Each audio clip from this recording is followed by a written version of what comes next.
What's up, Millionaire Eve? How you doing?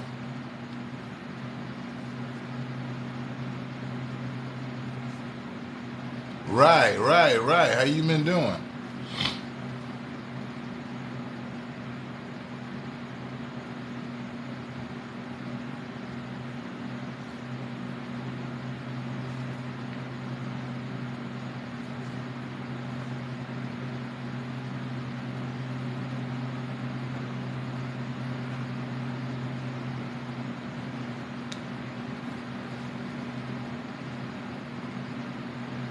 Oh, okay. Yeah, that'll do it.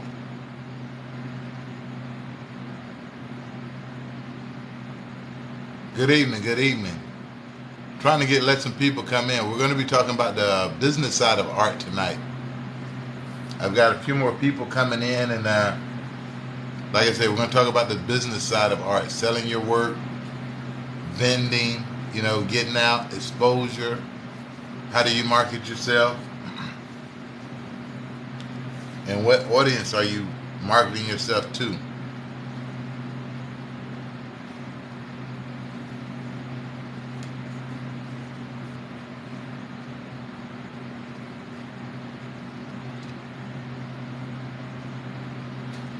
So let's try to send it out again.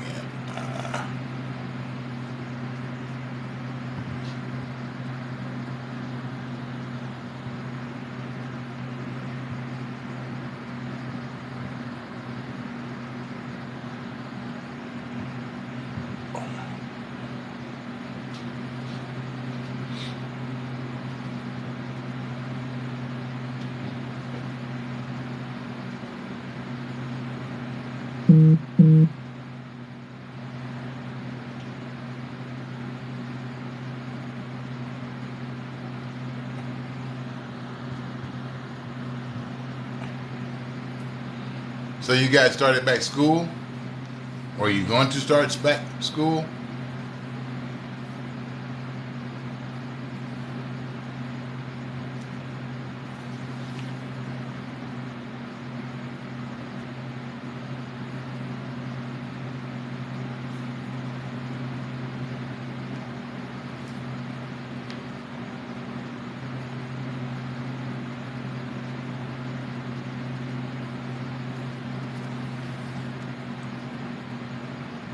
Thank you for sharing it. Oh, okay. You drive city bus. Oh, okay. Yeah. Yeah, that's definitely a different level there. Okay.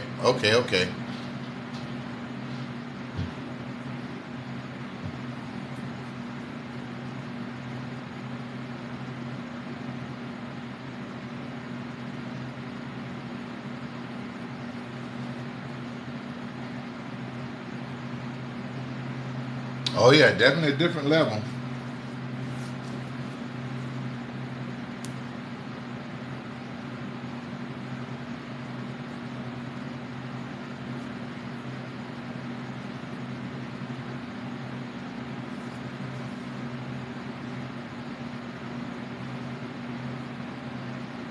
Yep, it's definitely a different level. Oh, yeah. Oh, yeah. What city do you drive in? Because I live in Atlanta, and the bus system here, they don't care about you at all. And, and the people on the bus are just as worse.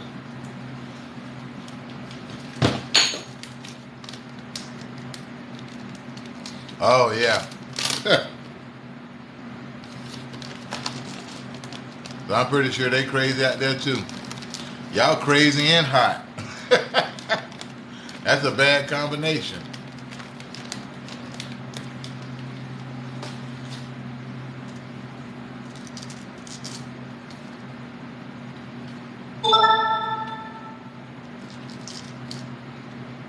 Right.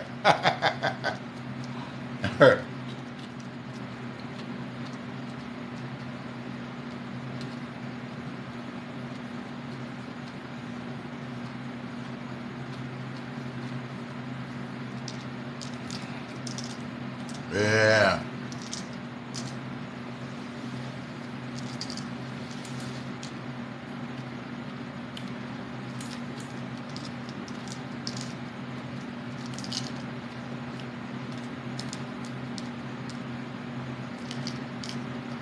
Have you been able to do any artwork? Or you just been driving full time?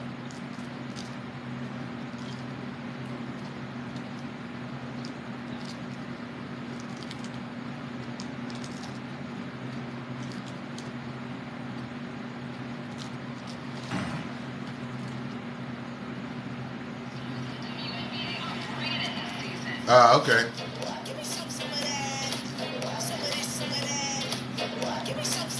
Listen, I can imagine in that heat and driving the bus around all day, you ain't trying to do nothing else when you get home.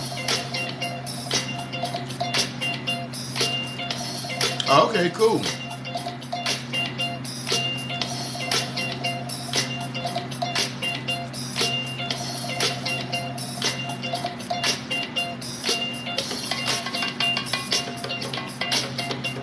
How long before you publish it? Right.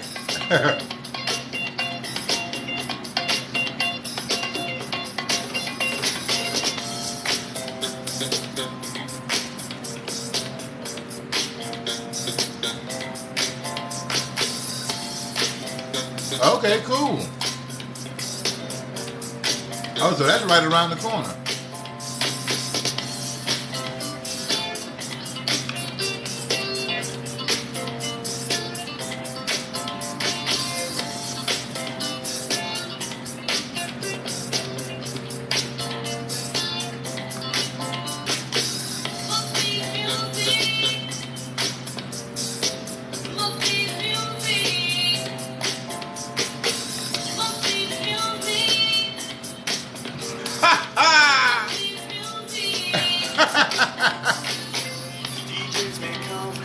Of course.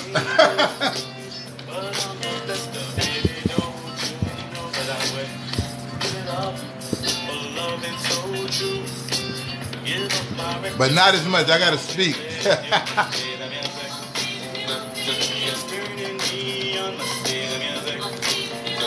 Yeah, so when the people come in, I'm actually speaking, so not as much.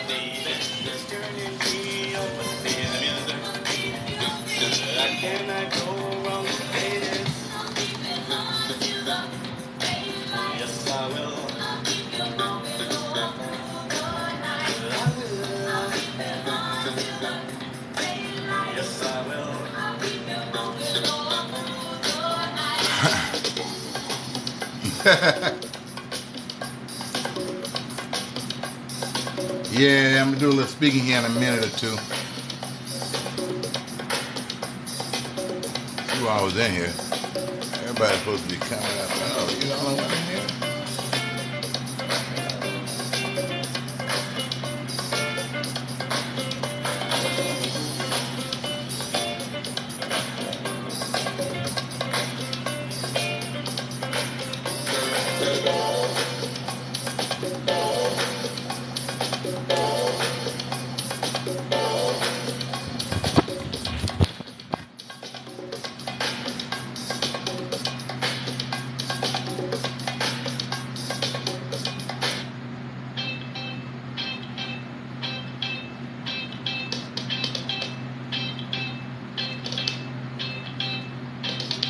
But yeah.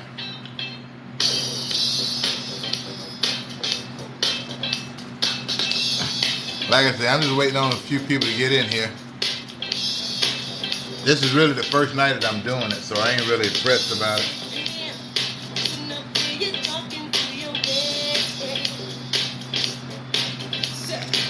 They got about 2 good hours, and that's gonna be a wrap for me. So they don't show up, I'm gonna paint and do my thing anyway.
Thank you for the likes.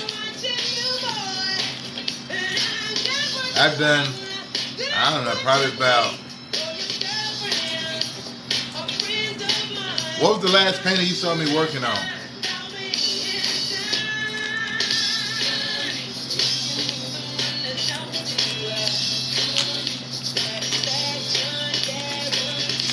Appreciate it.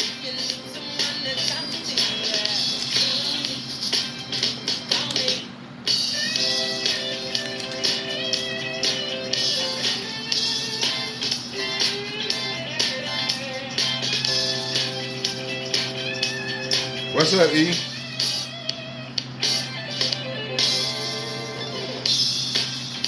What's up? Just letting everybody come in the room.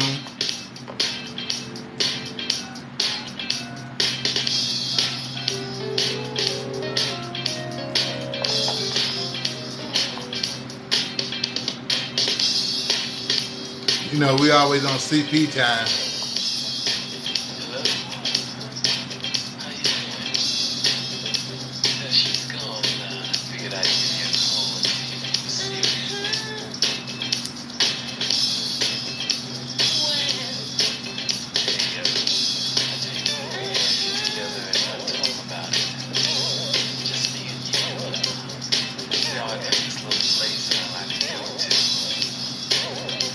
Oh, no.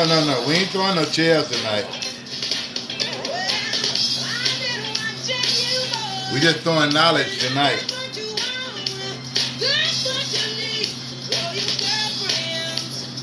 Friend of mine.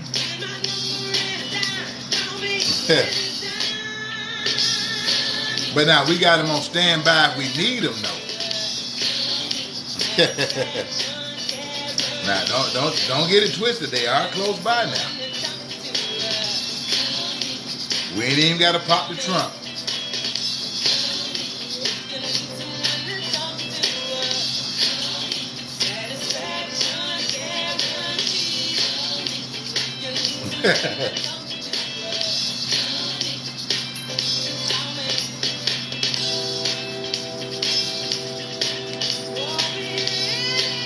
Oh yeah, always keep one closed now. Gotta keep one closed.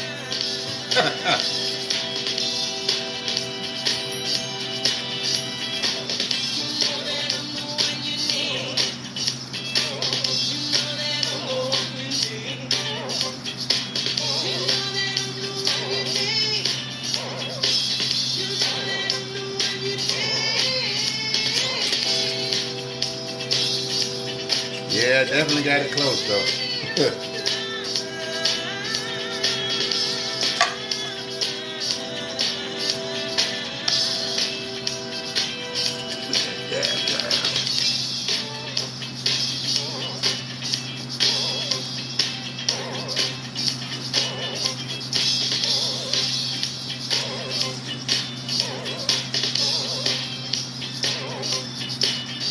E, you off, E? She doesn't treat you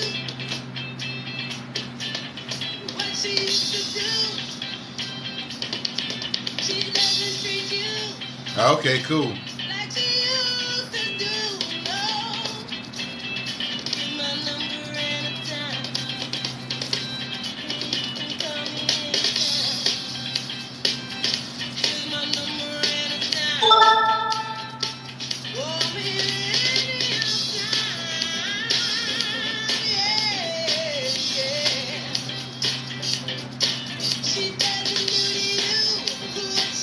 Hold on, I'm gonna share it out again.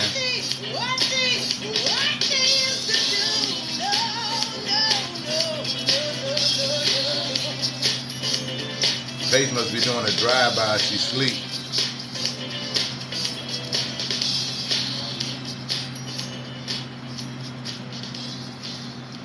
Nelly, what's up, Nelly?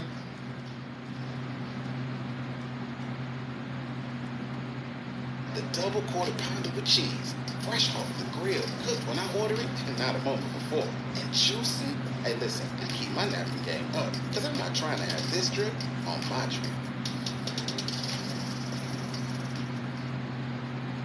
At Jacksonville State University, our reputation as the friendliest campus in the South is a direct reflection of our extraordinary student support and commitment to helping you develop the skills you need to excel in the workplace. Jack State is academic excellence delivered in a convenient online format. Braided Advance hair? your career with Oh, our okay. affordable accredited online MBA programs, taught by world-class industry experts and designed for working professionals. Our focus is on you, because together, we're better. Go to onlinedegrees.jsu.edu to get started today. Waiting on some people to get in here. What's up, Rich? Win up to $75,000 playing Ruby Sevens. Win up to $300,000 playing VIP Gold. Win up to $300,000 playing Monopoly. Well, that was fun. How about a hug? Hopefully everybody had a good day. Win up to $400,000 playing over 50 games on all your devices. DigiGames from the Georgia Lottery. Looking for more in your career, but your goals seem out of reach? Get on-the-job paid training, health insurance benefits, and start earning for your retirement on day one in the Army National Guard. Visit NationalGuard.com to learn about the benefits of part-time service.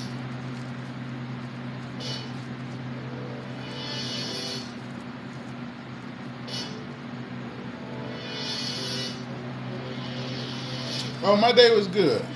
Can't complain.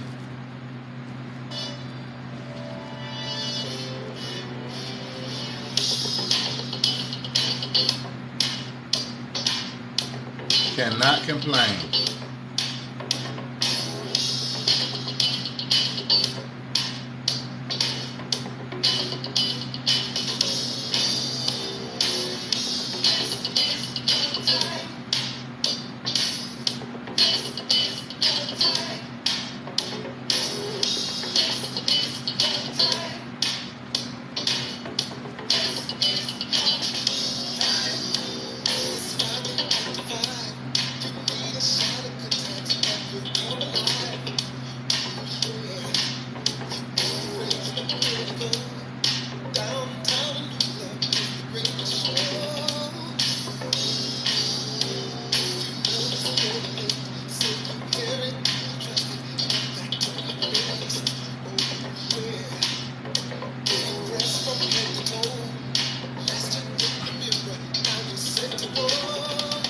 I might have to play Friday, Florida Friday in here.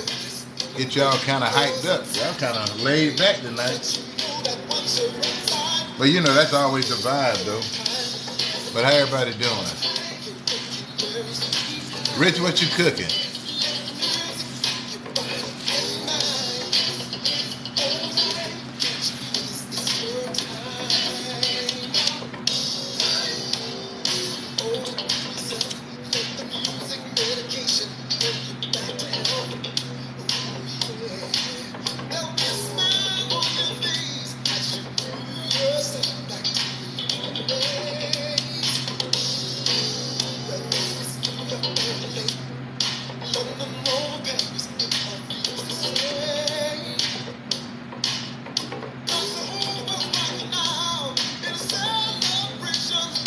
Steak and mash? Steak and mash. Oh, steak and mashed potatoes. Okay, okay. I like, what the hell is steak and mash?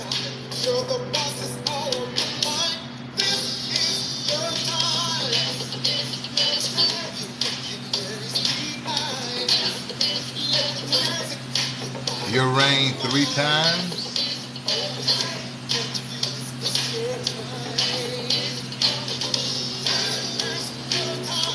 Oh, well, there go Pace. Hey, Pace, how you doing?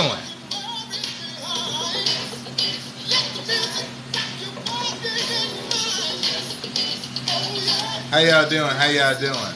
I'm going to hook my mic up in a second. It's only showing me a few people in here. I don't know why this thing is... Oh, God, I ain't know all those people in there. Okay, my bad. Okay.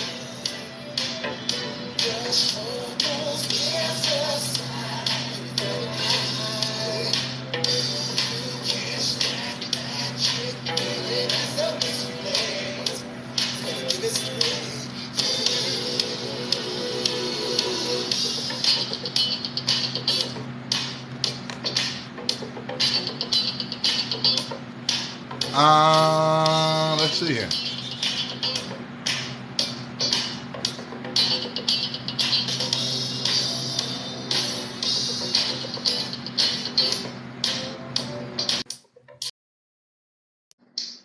Yo, yo.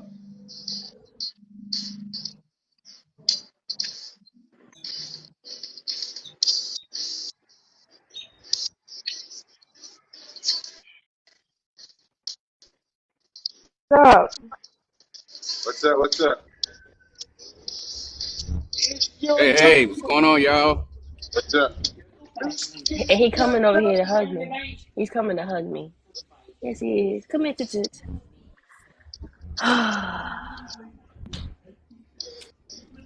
Pace get a high. I'm high. Now he was like, Hi, "Oh, hey, Paige. Pace, there she is." I was like, "Oh, so Pace get a high and I don't? Where's my What high?" up, Eric? Hi, Read it the way you said it, Pace. I'm Hi, like, Jazz. hey, everybody. Hi, Eric. I was like, I'm that high. I promise Hi, you. Nelly. Hey, everyone. Nothing rich. I'm trying to multitask. I'm braiding my daughter hair. You ready for What some kind of This praise her we get? school? Mountain praise? Uh, they call them Bohemian. I don't know, They Bohemian. call them what? Bohemian. They be making up Bohemian. all kinds of Ooh, stuff. those are cute. What kind are they? Don't explain to somebody who ain't got hair on their head now. Just leave it alone. Weave. There you go. Just weed, Keith. Just weed, Keith. You know about that. You put your wigs on. No, Weave. don't The do that. ugliest one you got. Look at him looking at you. Pace, it ain't been a solid 10 minutes, ma'am. Right. Did you And not? and Hold on. Did you not see? Okay, y'all didn't see it, but he sent me a message from this pace with a two-piece on. I saw that one. So I did he saw what, not that. what? start? Did he not He, start? technically, he did. And I was within the Keith, last he 24 always hours. start. So, yeah. No, no, but no one else knew about That was that, two Paige. hours ago. Oh my No, I'm god. talking to Keith I didn't about even hair make my today. teeth. Well, show it This to us, shirt Paige. still not on. Show us what I sent you.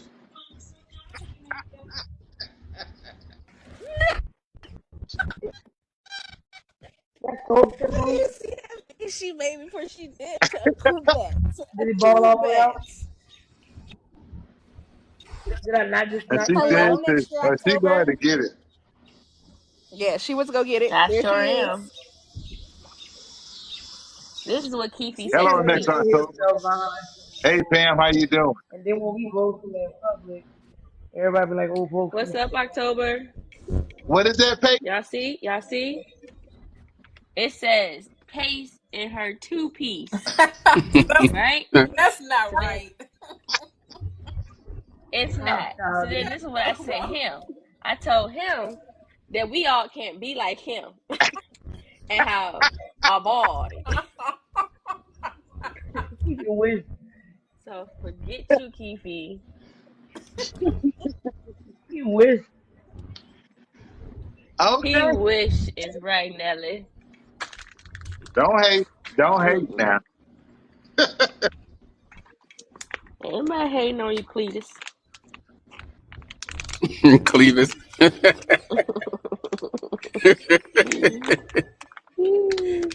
Hi, That I PA. need Paige, to get. that Paige stay ready, boy. She stay ready. He looking It at you. always get loaded, All Jay. right. Give me 1 second. I'm looking for my. Hello, PA Art Designs. What's up, PA? Her name is Pam. She's the artist. I don't even know what her style is. It's just art. She does good art. She does pouring. She does a little everything. All right. So, how's everybody doing? Okay, she shared it out. Uh, read it in the comments. It's been a while. You guys remember her? Yes, how are you? Okay, mom. Okay, mom. I see you. Ah! I see Yeah, Millionaire but she Reed. not Millionaire here. Reed. She, Right.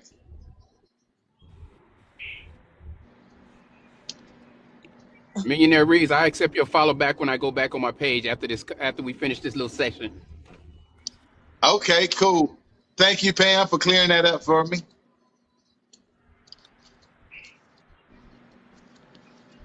I know we all have different styles, and I know we all, and we all the best at our style at this moment.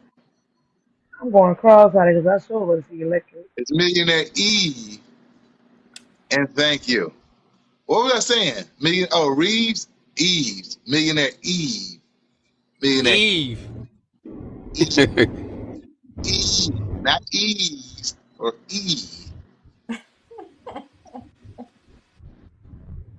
Come on, Keith. That's the easiest one. That was your first wife named Eve, so you should get it straight. Yo, Well, I'm happy it You worked know I out for should you, have though. got that right, babe. You right. You like my cup? And I bought gum.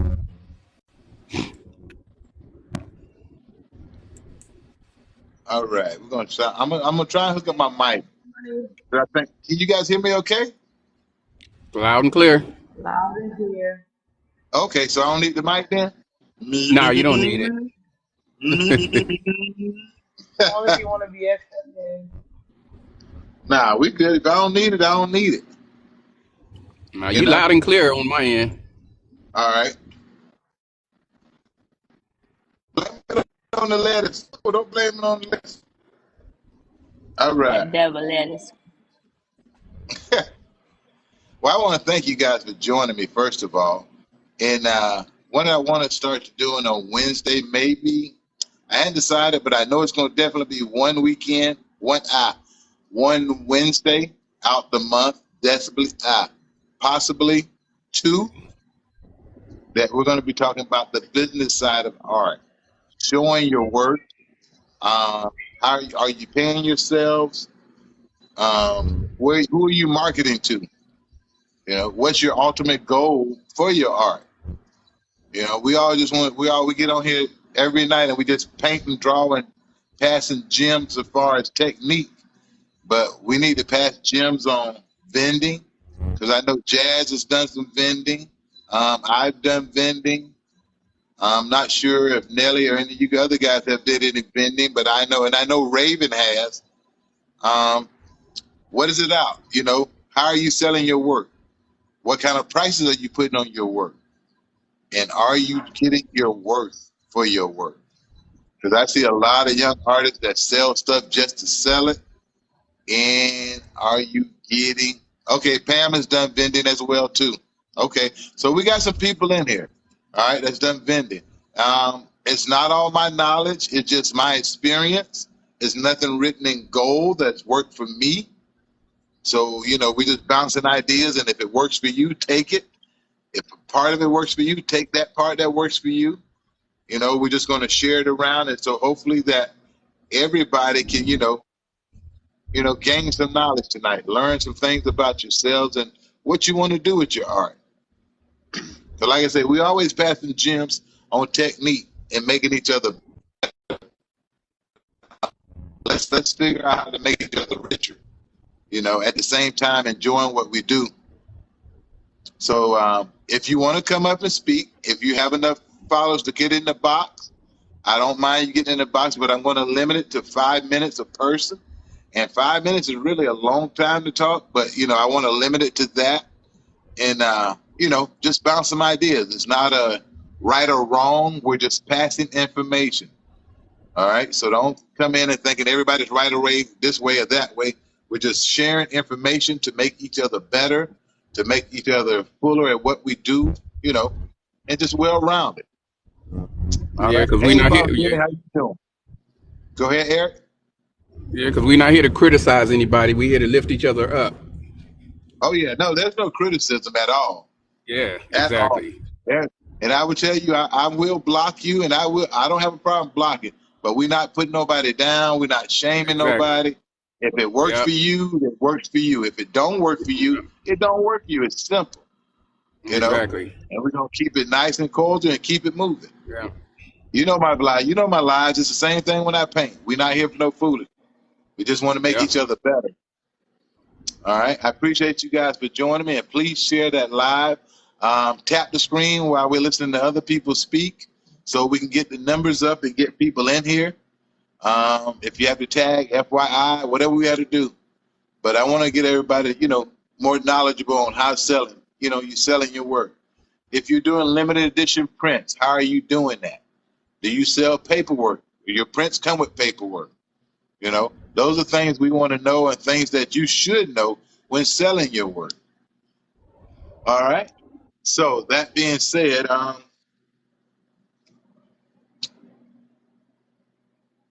let's talk about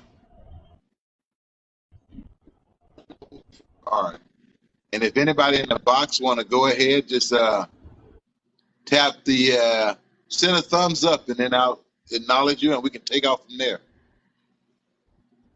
But for me, my ultimate goal, and I set goals for myself.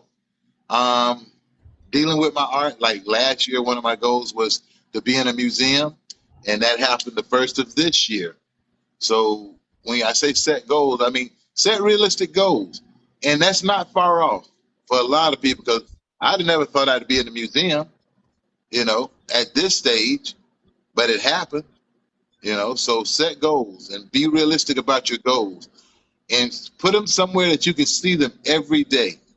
I know some people have sticky notes that they put on the refrigerator. If you're in the refrigerator, as much as you on your easel, put your sticky notes on the refrigerator. Put them in the mirror. So that way you can manifest these things in your life. Is that what you want for your art? A museum showing. Now, when I do say this, museums do pay you for your work to hang there. So that's even the best part of it.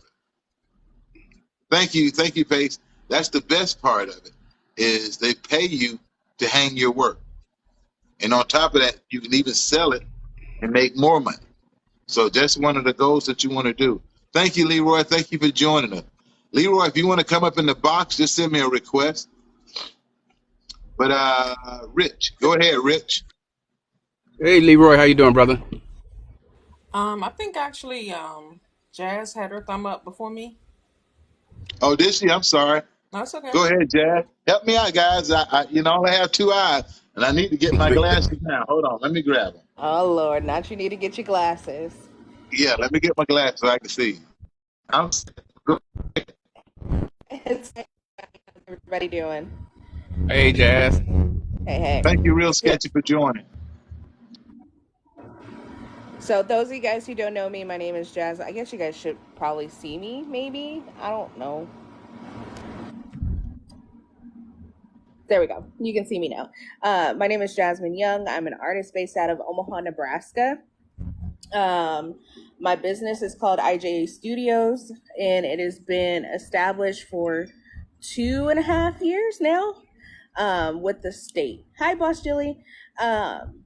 One of my goals essentially for this year alone is to liquidate my stock. And it's not because I'm closing business or anything like that. I simply just want to get rid of a bunch of older things so I have,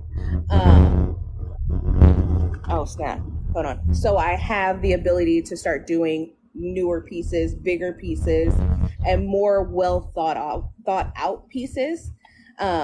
A lot of the stuff that I was doing that was portrait related, which you can see here, was just because I was like, oh, I'll try it to see what I'm going to do.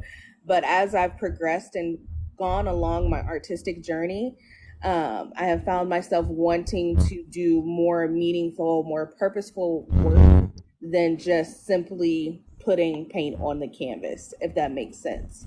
So if I can liquidate my stock and get rid of a bunch of canvases that are just sitting here that haven't been moving or anything like that, then I have the opportunity to start working on bigger pieces.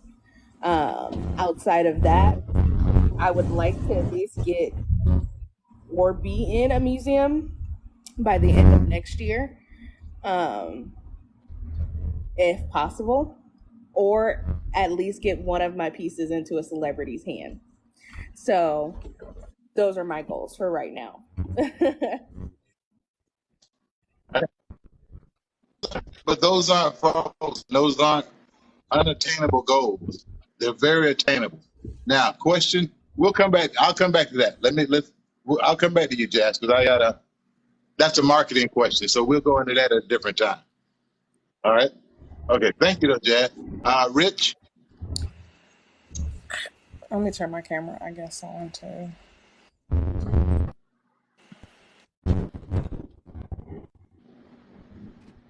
Hey, E, guys. mute your mic, please.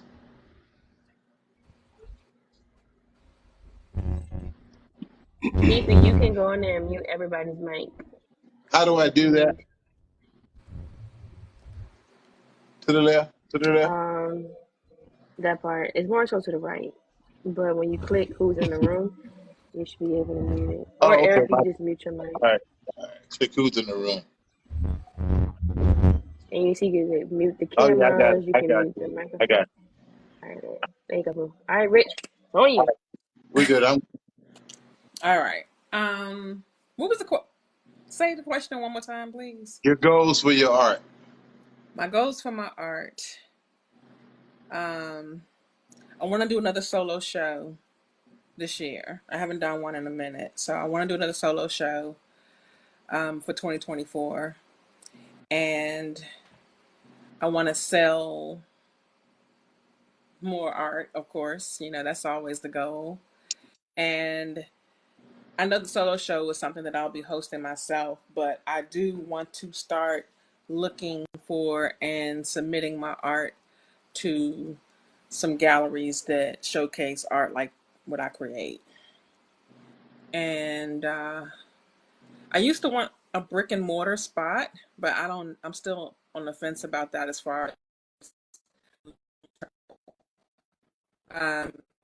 only because of everything that has happened within the last 3 years with our country. I just think maybe a brick and mortar store, that was the goal at one point, but now it may be um, not as financially feasible. It might be more risky to do now, but that is something that I would like to have happen. Just not sure if it makes sense to do that right now, as far as the way everything's going, as far as the economy and stuff. But that's it for me. Just sell more art, have a solo show next year, get into a gallery. I've never been represented by an actual official gallery. And I'm on the fence about a brick and mortar store. There would be like a place where you can not only showcase your art, but a cafe, paint and sip type of space. It'll be a space that is not just specifically to showcase, gallery art. That's it. All right. Well, thank you. All right. Anybody else? Nelly?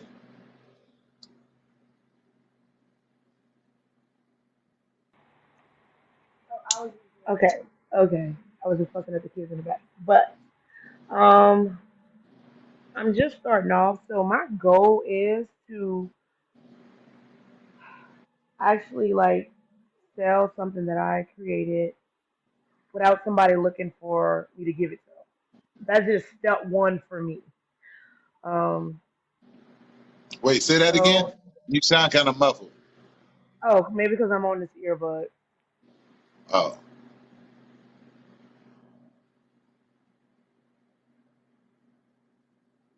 Can you hear me now? yes. That's the Nelly. Oh, okay.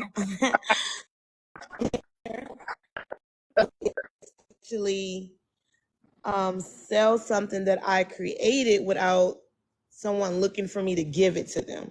So I'm just starting off, and of course everybody's like, "Oh my god, that looks so good!"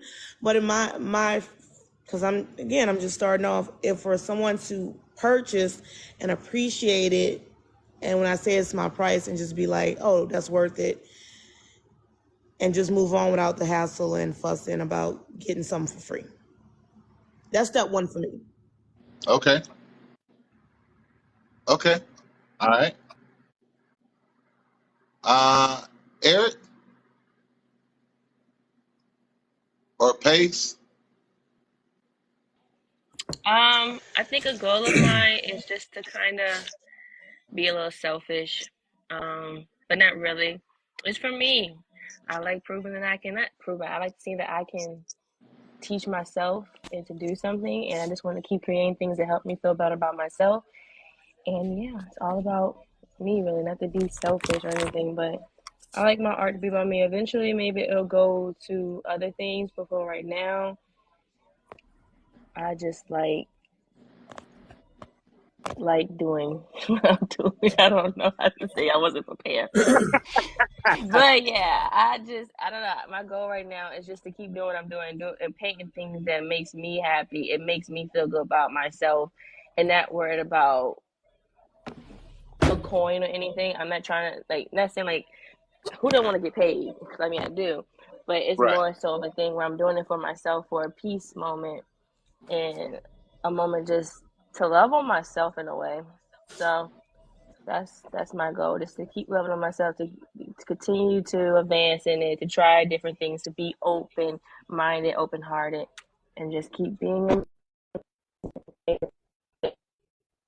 cool trip. All right. Awesome. Okay. All right. So as for me, all you may know, I'm Eric, and I specialize in airbrushing. And so, and what I would like to get more into is paintbrushing. I've been airbrushing for 37, almost 40 years, and I've always Nice. wanted to expand my horizon as far as paintbrushing. Um, and a lot of my work I sell through word of mouth. Ever since I joined TikTok, listening to you guys, I have learned a lot and I've seen a lot. And it's hard to get into something because of the type of job I do. Because when I airbrush on the side. Like I got my little shop in my garage. Say I have a limo service, so I airbrush as a meditation. But then coming on here, watching Keefe, Marcio, Nelly, Rich, Pace, Jazz, that's making me push more and to put my work out more, like in different parts of the country, because everything I sell is here in Los Angeles. I may ship certain items to certain cities, but I want to be able to expand my talent. I know it's there, but I need it to come out. And by Keefe doing this, like this gathering we doing, that's gonna help me.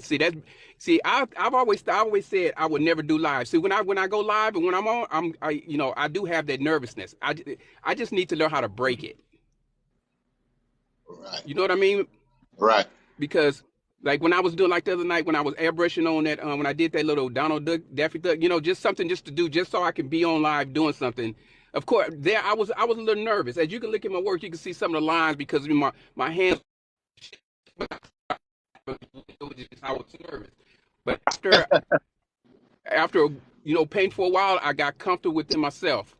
And now I'm so hyped up about this battle for tomorrow. And Nelly should know because I talk about it a lot. And I'm kind of anxious for that. But I still need to learn how to collect my thoughts, calm down, and just let it flow. Okay. All right. Brother Leroy, thank you for joining us tonight. I'm sorry, Ed, were you done? Yeah, yo, can you hear me? Oh, okay. Hold on for a minute. Yo, what's going on? All right. All right. What was the question? I just got in here, man. I was trying to put my third grader to sleep. How y'all doing out there? Okay. Okay. Tonight we're just kind of discussing. It's going to be I'm probably going to do it twice a month, but tonight we're just talking about our goals for our art, and then we're going to go into how are we marketing our art, how are we going to reach our goals. So these are just some things that we're going to start doing. The business side of art. We all paint every day, and we're giving up, gems on technique, but we need to give up gems on selling our work. What helps you market your work in your country or your area you're in versus me in Atlanta? So each one teach one. So tonight we're just kind of filling everybody out, seeing what everybody's goal is, and see how we as a group can Yeah. help each other reach our goals. But the ultimate goal is, what's your goal for your art? Oh man, y'all have so many goals for my art. I want to do where do I start? So right now I'm in the entrepreneurship bachelor's program. It doesn't teach me anything about art. It teaches me about running a business and Right. all the legalities with it. But I think I want to write a book. I got a blog going. What else? I heard some water and it's scary on me because that commercial scrap footage just totally different from residential square footage.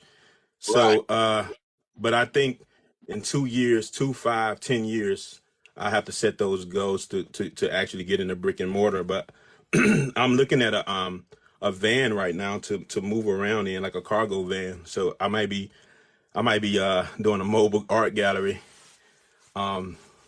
Hopefully, if I get my title from, it's hard to get it. I lost the title to my truck, so I'm gonna do a trade in. But anyway, to get back on track, marketing for me, I like to post pictures of my clients with their art, and as soon as I post a picture with them, or I request that picture from them holding the art, I get a lot of contacts from social media. So I spam all of the social media. I spam Instagram, TikTok, and Facebook all at the same time. If I do a time lapse, I'm posting it on all the social medias. But I've been setting myself up as a business since 2008, and I mean I'm enjoying it. I mean, it's a roller coaster. It's a roller coaster, but I think one thing you should never forget, that you can also do other things and be an artist at the same time. It's discouraging sometimes, but somebody out there wants your work. And I would never let myself peak, because there's always something bigger I can improve on, not just the craft of art, but the craft of business.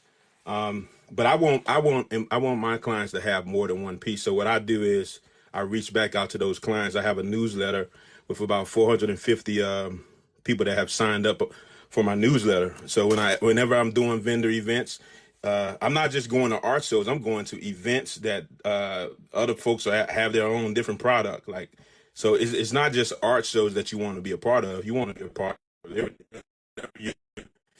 your product vendor to that marketplace. So that helped me out a lot. But posting on social media is very advantageous.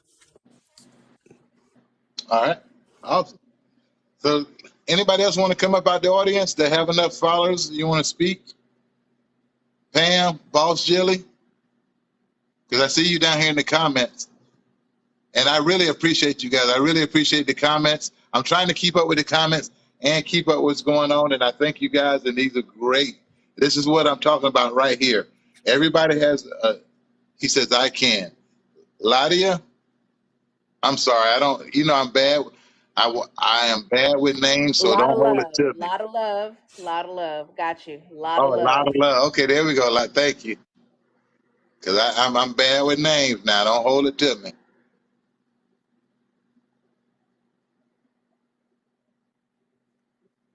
Keefe, you said you had a question for me, but it was more on the marketing Yeah. end. What was your question?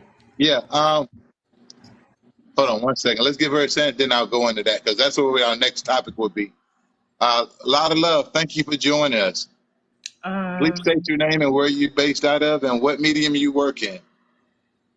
I don't know if you guys, is my camera on? Yeah, we see you. Okay. I'm from California originally, but I live in Florida right now, and I work Okay. with, thank you for the gifts. I work acrylic on canvas. I just started, when I first started painting, I was doing oil paint, but then I went to acrylic, and now I'm going back into oil. But I'm just like, this is like literally my first day going live on here, because my friend told me about it, and she's an artist too, and I came from another app. So I think she sent me an invite or Okay. like shared it, and that's how I got here. And I just been chilling in the comments. So I have a similar like meeting that we do like every week on the other app that I came from, where we talk about our goals, and it's a bunch of artists that kind of similar, like do a similar thing. So I Okay. can kind of share some of my goals with you guys. Lately, I've been having a lot of personal issues, and I haven't been able to dedicate a lot of time to like create.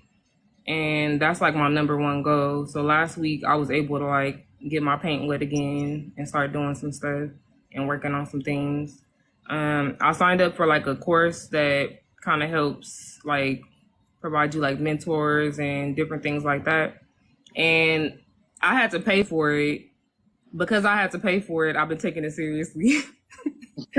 So No. I've been watching videos like every day while I'm at work. I'm watching videos. People were like, "What are you doing?" I was like, "Oh, nothing. I'm just watching a workshop." And I really don't. I'm not gonna really have time to implement a lot of the stuff until the weekend. But I plan on being real disciplined about it, like on my like during my off time. I got a storage and I have a lot of like supplies and different things in storage, and I was planning to convert my storage into like a little studio space that I would use for my larger pieces. And I haven't been able to get there because I work so much, and I have like 4 kids and 2 of them are homeschooled. So that's another goal, to get up there and to start like setting everything up. And my website, I'm working on my website too. Okay. Well, we thank you for joining us, and we hope you will follow everyone in this room. We are all artists. We are all like-minded. We're all trying to achieve goals of, selling our art. We pass a lot of gems around each other. This is just the business side. We normally do this on a regular night, and we're just all painting. Jazz on Monday nights, Jazz hosts a 20-minute battle. We have 3 20-minute battles, and it's just kind of freestyle and paint what you want, but you have 20 minutes. On Thursday nights, Nelly and Marcio host an hour-long art battle, and that's I think this week it's Marvel versus Comics. I think Marvel and DC. Yeah, you close. Yeah, them guys. That's the thing. I'm bad with that, but so yeah. We appreciate you for joining. If you have any comments, you want to chime in.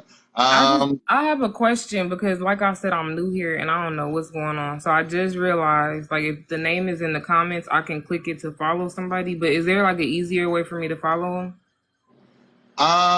Yeah, I think. Well, if you go on, So if you click on Nellie's name, like she's right next to me, click on her, click on her name, and it should bring up like a little bar that says Nellie Artistic Energy, and then it has, you can give gifts. Oh, okay, I If see you it. click that again, you can hit the follow button. So Okay, feel free to thank click you. everybody. Thank you. Other than that, I'm gonna make sure I follow everybody on here, so I can see you guys when you're live. But I appreciate you guys for letting me come up. No problem. Each one teach one. All right. Now, how do I get down? I'll drop you down. Okay. All right. Let's see. Yeah. Okay. So now we know where we know what we want to. Let's talk about marketing yourselves. One of the things I do to market myself, it is just like Brother Leroy was saying earlier. I hit on every social media that I have open. I post on it. I have Instagram, I have TikTok, I have Facebook. So I'm constantly posting. Instagram, I post in the mornings, I post in the noon, and I will post in the evening, just depends. But those are the main times that most people are on Instagram. TikTok is another story. People are constantly on TikTok. So you always want to kind of post. I post old stuff and new stuff because every day you get new followers, all right? So it may be old to someone else, but it's going to be new to someone new, all right? So don't ever think you're just posting to be posting. Post with something in mind. Post pieces that if you got an old piece that you got a lot on, what's up, Marcio, that you got a lot of likes on, post that piece again maybe 6 months later. You want to keep people engaged. I've learned that we are people of convenience. The easier it is for them to see pieces and have access to it, the better they are. All right? So, yeah, that's one of the things. So let's talk about marketing. How are you guys marketing yourself? When you getting ready to sell your work, are you just saying, hey, I got this for sale? Or a word of mouth? Word of mouth is great. And word of mouth has worked for a lot of us. But if you want to expand your horizon, your audience, you're going to have to bridge out. So go ahead and thumbs up for who I want to take off. Marcel, you want to come up? Yeah. And Shane, Art by Shane. Hold on one second. Rich, okay, Jazz, we're going to take off, but let me bring these guys up. Hey everyone. Hey, Marcio. Hello.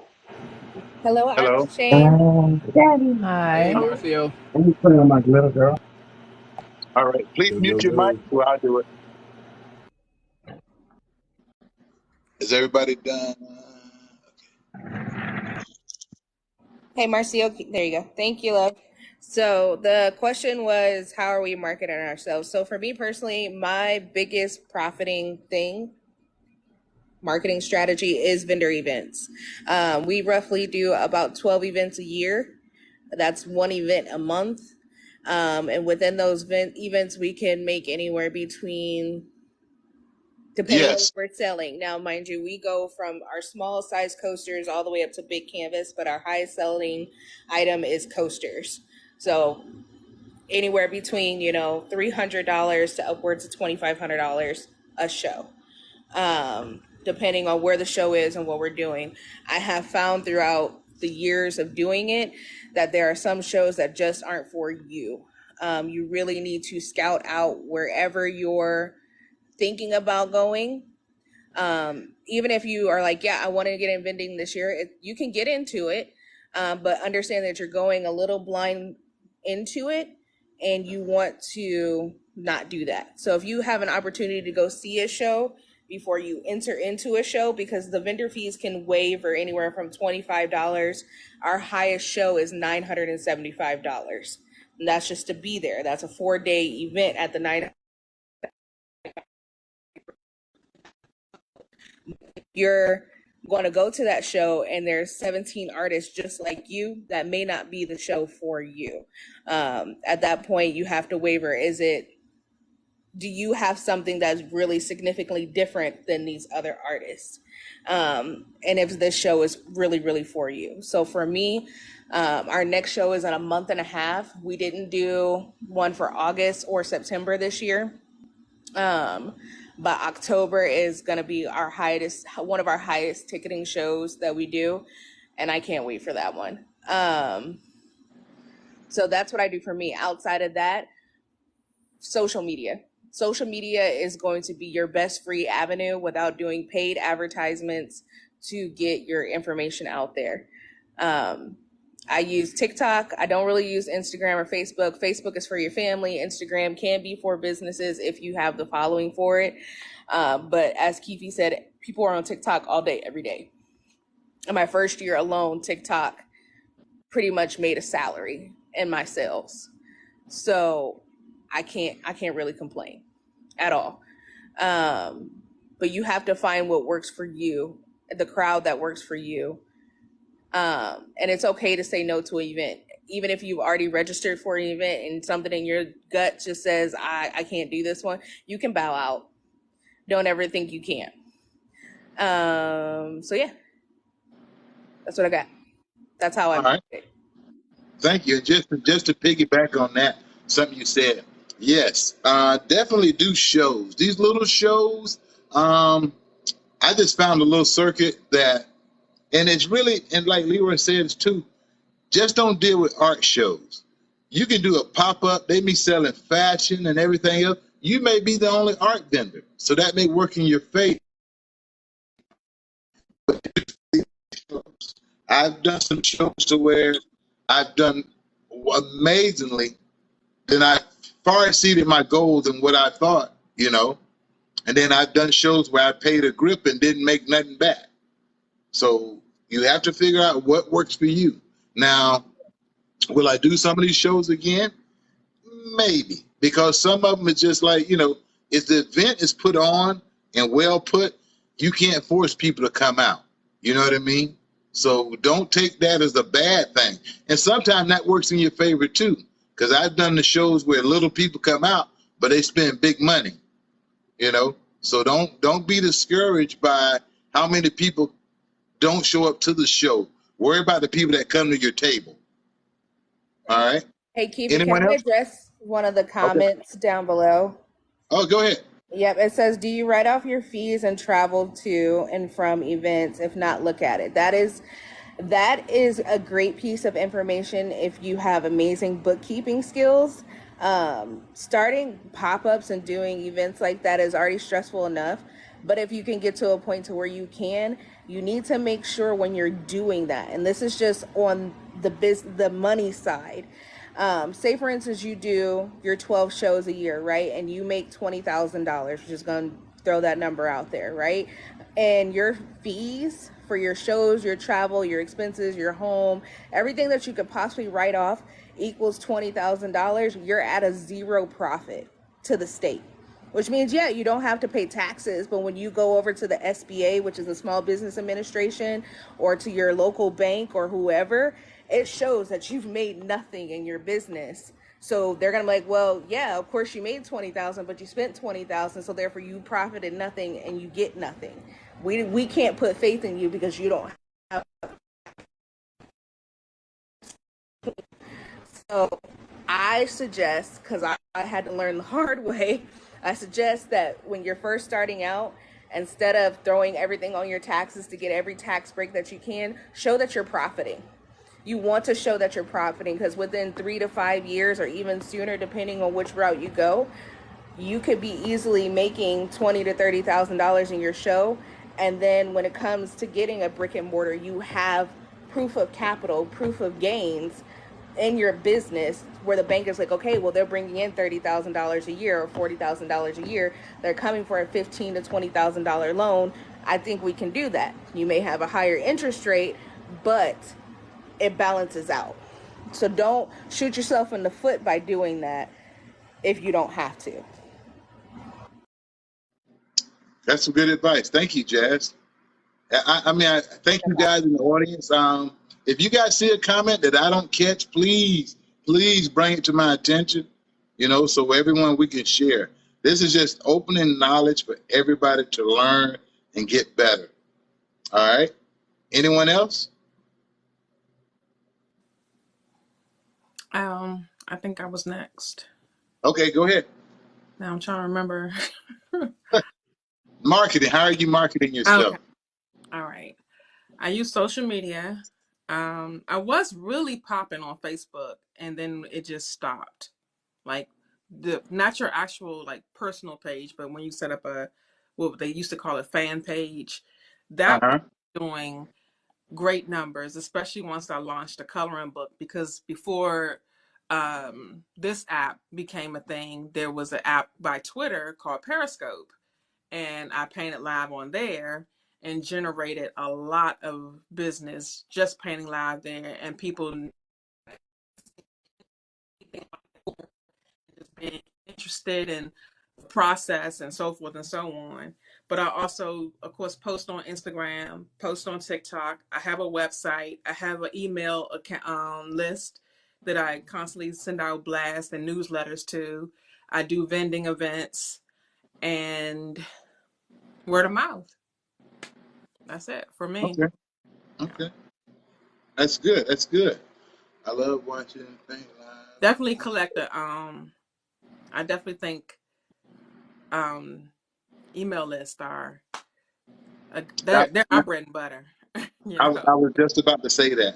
For those who are listening, I would definitely add an email list, because that's something that I'm going to have to start doing. I do some, but not enough. And just hearing you guys that works for you, that is something we can add to it. And we're all on our phones every day. So if you had an email list that you can access from your phone while you're sitting there, okay, I got a new painting. You just pop that painting out. You just sent that to everybody in your email list. I post a blog from my email. I use MailChimp as a platform. What's it called? MailChimp. MailChimp? MailChimp, like a chimpanzee. Okay, MailChimp. Okay.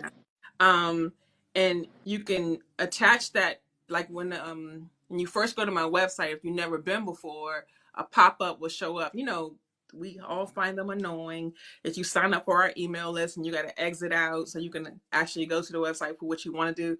But I give them incentive, you know, you sign up for the email list, you get 10% off your next purchase, you know, and most people forget about that. Because I actually write that you get 10% off and you can use a certain code, but most people forget about the code when they actually go buy something.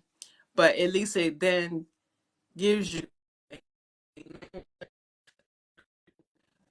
post, when you finish a painting, your work in progress, your upcoming shows, when you're going to have a sale, all of those things, it definitely helps with that.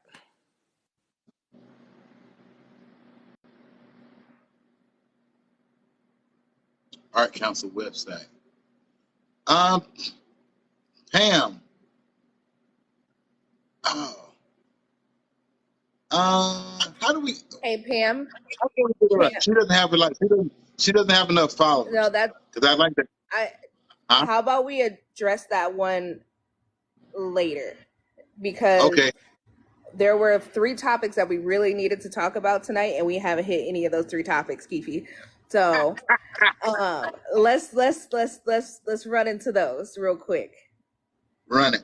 All right. All right. So Pace, can you throw the little thing back up on the screen for me, babe? So the first one, if I remember correctly, was we talked about marketing. Hold on. I need to read her thing. Time management. Can he zoom it in? He would have to adjust the boxes, but I think since his boxes are full, he won't be able to do the widescreen one. Yeah. So the first one was time management and supply cost. So what are you guys doing to manage your time with creating artwork? I don't know if some of you guys have full-time jobs outside of this or part-time jobs, home, family, kids, life, and what is your supply cost? So whoever wants to go first can throw a thumbs up in the comment section. That's awesome. Well, actually, I'll take off. Go ahead. I'm pretty much full time with mine, but what I do make time for myself. Art does exceed a lot of my time, but I still make time for myself. My supplies. This is the way I break down. When I sell a project, or when that project is paid in full, I take part of that. Part of that I pay to my business. Part of that goes to my supplies, and then I pay myself. So I actually have a separate, where out of each project, it goes back into it. So when I get a project that I don't have a canvas for, I don't have to panic because I have a savings out of that I paid myself, basically a set aside for supplies. I do have a lot of supplies, but I don't have a lot of room, so I kind of minimize what I keep. The larger stuff I will have on hand, like larger canvases, my basic paints and stuff. But that's one thing I do is I set aside a little bit from each project to go towards the next project, if that makes sense for you guys. Oh, thank you, Leroy. Yeah. But yeah, just each project just takes, okay, look at it this way. So you just sold a painting for $1,200, right? And you're going to split that up. You put 4 into your business. And that, when I say business, putting it in your business, that means when your taxes come, when your licenses come, when your registration for vending fees come, it's in your business account. All right. And within that business account, your saving is your art supply account. So you take another 400 and put it in your art supplies. And then that other 400 you pay yourself. So you just split that up and you still have money to play with, to live off of, money for supplies and money for a business. So when you see an event that's coming up, I see an event that I want to do, but the registration is $600. And I'm like, and then I'm trying to piece together when the account over here has 600 ready. Do I want to? But then the question becomes, do I want to invest that 600 into this show? Do I see my money coming back? All right. Always remember that when you want to invest in the show too. Do you see your money? Have you been to this show before? Have you walked around this show? Have you seen people walking out with art from this show? These are things you want to make sure that you're going to be able to move, you know, and like Jazz say, make sure that you're not in competition, but you're in compliance with everybody else. You got something that can compete with everybody else, if that makes sense to you. But yeah, just as far as business wise, that's how I break down my payment plan and business. And that way you always have money, you know, and life happens, you know, life happens. So keep that in mind. So that way you ain't struggling to get, you know, the Peter to pay Paul when you want to do a show. And you ain't struggling when you got somebody say, well, you know, I am. And one thing I want to stress enough, because I hear a lot of young artists do this. Please, whatever you do on a commission piece, get a deposit. Get a deposit. I'm sorry, but those days of working on my word is not good enough anymore. All right? And a lot of times, see, because a lot of times you guys, you know, artists want to say, okay, I'll take it. I got a job. But you go spend your money, and then they don't want to pay you. So now you're out. Or now you have a canvas that's half done that you can't sell. You know? Please get a deposit for your work. All right? I'll jump in there. Go ahead. Another thing is contracts. When I started doing this thing, I didn't do any contracts, and I realized that there were photographers, because I have a photographer that does some of my photography work, and she has a contract. I'm like, man, this is nice, but you kind of like put all of your your demands in the contract and have them sign it or either have them read it. But my thing was I put it in the invoice, and I was invoicing via PayPal, and what I did was put it in the description, and I put maybe 7 or 8 bullets: non-refundable, non-returnable. This invoice, once you pay that 50% or whatever, 25%, this is not guaranteed. This confirms that you have read all of this, and I do double check with them. But so I'll have that invoice. Once let's say if you know, crap hit the fan, I go back to the invoice and say, okay, bam, this is what you. I hadn't had any bad occurrences like that, but it's always that one person in there that doesn't jive well with what you know what I'm saying. So yeah, right.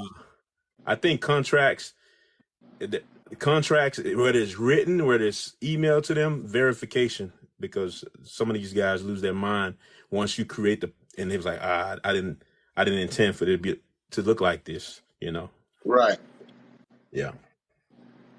And that is I'm glad you brought that up. That is very important too. You know, if you can get it in writing, put it in writing, you know, via email or written, you know, handwritten letter, you know, which is far in between what we do rarely nowadays, but, you know, please put that in there. Don't people will rip you, man. It's sad that, you know, and as artists, you want to trust people, you know, and they'll hit you with a sob story. You know, I just lost my grandson. If you can really work with me. Yeah, and we fall for the okie doke. We all have, you know. But at the end of the day, you know, you want to keep the lights on. You know, when you don't want your ribs touching your back, get a deposit. That part. I was next, then it's Rich, and then Nelly. I think okay. Nelly, I don't know if Nelly was putting a thumbs up like she wanted to speak, or thumbs up like I agree. I don't know which one I was. Speak. All right. Okay. So for me, my time management, I'm a full-time artist. I paint all the time. It's just what I do all the time. I do have a part-time job, and then I also own a mobile rage room. Outside of that, I do a lot of advocating. What they said about deposits is true. I can't stress that enough. 50% down. If you are not comfortable with 50, at minimum 30% down of your purchasing price.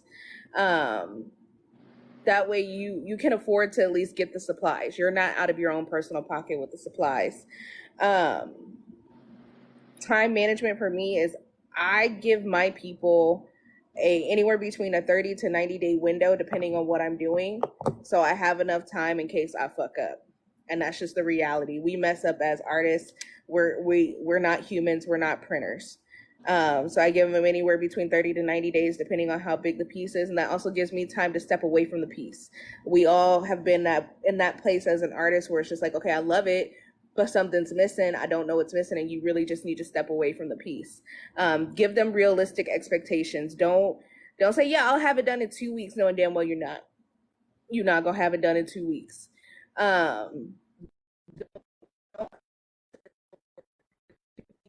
Appease the client because they're asking for a commissioned piece. You have to work at your speed and your availability. They're coming to pay you. They found you for a reason. So if they really want it, they'll wait for however long that takes. My turnaround time is a week or two. Girl, you're better than me because I'm not telling nobody a week or two for nothing. No, absolutely not. Sorry. As for supply costs, I'm gonna buy in bulk. Michael's bulk is a great thing. Also buy on sale. So right now, everybody probably knows that Hobby Lobby is going through a change. So you can get oil paints for as low as $1.25 right now from Hobby Lobby. And we're talking, you can literally get the pretty good sized tubes of oil paint if you wanted to. Watercolors, they've already gone through most of their acrylics, but that's just because they're doing a label change and a branding change. So you're able to get your supplies at a much lower cost. Does your client need to know that your supplies cost $1.25? No, they don't. That's not their place to know. They need to know that 24 by 24 cost them $675, and that's it. I don't give a damn what it cost me to make it. And they don't need to know that. There are some people in here who will say, if the person wants to buy the canvas, they can't know. I don't trust a Ross canvas, and I'm not about to put 17 layers of gesso on a canvas that costs $1.50 because you want it to be cheaper about it. I'm still going to charge you supplies because I'm still going to have to do prep work to make this supplies that you brought me better, because my name is going on it at the end of the day, not yours. Michael's and Hobby Lobby, you can download both of their apps, and every Sunday they release a new ad. They're weekly ads, and you can check on there and see what's available and what's on sale. One, buy two, get two, buy one, get two, buy one, get three, and they rotate those out almost every other week. So you can find canvases for fairly cheap. Hobby Lobby is currently rolling out their your price on their canvases. So canvases that were like, 34 by 48, those run $79 are dropping down to well under $20. So those are some perks about your supplies. I'm not buying nothing that's not on sale unless I really, really want it and it's a new thing that I'm trying. And that's more on the hobby end before I bring it even into my business end. For our coasters, which is our number one selling item, we get those at Home Depot, and I'm currently in the process of having to phase my hexagon coasters out because they're no longer making them. Not the manufacturer, not Home Depot, not anywhere. I've tried tile shops. Nobody is selling the hexagons anymore. So I have to phase those out until I have no more, and try to phase something else in. But those, you have to keep up with your supply and demand, your supply chain. I have enough coasters to probably make another 30 sets. And then that's it. Make sure you have enough supplies to take care of whatever you need when you go to a show. Right now, I think downstairs we have 25 or 30 sets available to go to the show. I can pull them out right now and sell them if I wanted to on the sidewalk. But I also have enough in here to make another 30 set of coasters. Money-wise, as Kifi was saying, you take money for yourself, you pay your business, you pay your taxes. Your taxes are always separate, and that's 7 to 10% of whatever you made. Put that to the side because Uncle Sam's going to want it at the end of the year. Unless you do it right, and then Uncle Sam going to want it. And so I'm gonna shut up. All right. Nelly?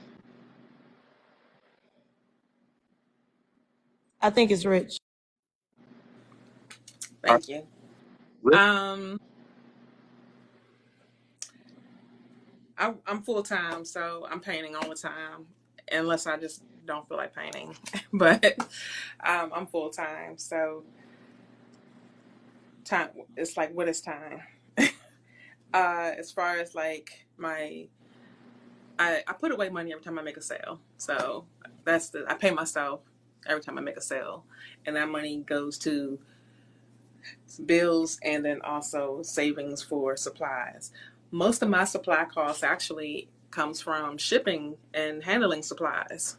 But I'm very big on, reducing my eco footprint. So I do recycle a lot of my packaging.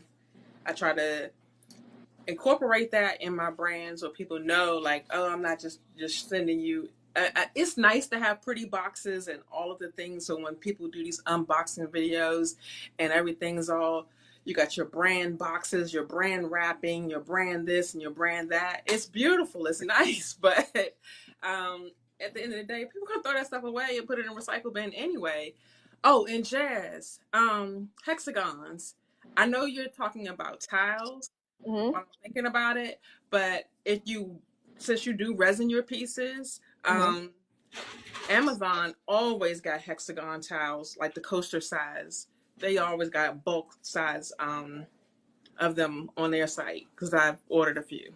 All right, I'm gonna check them out. Are they the absorbent ones? We say absorbent. I'm not sure. So, like, if you type in hexagon mistake. It was like almost a $40 mistake. I got hexagon coasters thinking that they were the right ones, and they had the absorbency factor to them. So, like, if you set them down and your water dripped off, it would suck the condensation back up. But that also works on the top. So when I went and dropped alcohol ink on the top, it just soaked right into it. It's gone. The whole thing gone. But I have not resined them before, but I know that I do have a clear gesso on them, and they work great. Okay. The few that I've already played around with. So, might want to check it out. I'll send you a link. Saw and shape them. I'm not listen, Kyrie, I'm a two person shop. We be double fisted in here trying to get coasters out. When you got 150 coasters sitting on the table, I'm not selling 150 coasters. Absolutely not. I'm not. I live in an apartment. I don't have a brick and mortar. I used to want one, but as Leroy was saying, and I believe Rich was saying, the cost of a building right now is anywhere between $5,000 to $15,000 a month. Who's making that? Unless you're doing some heavy duty pulling art frenzy in there with a co-op, then maybe.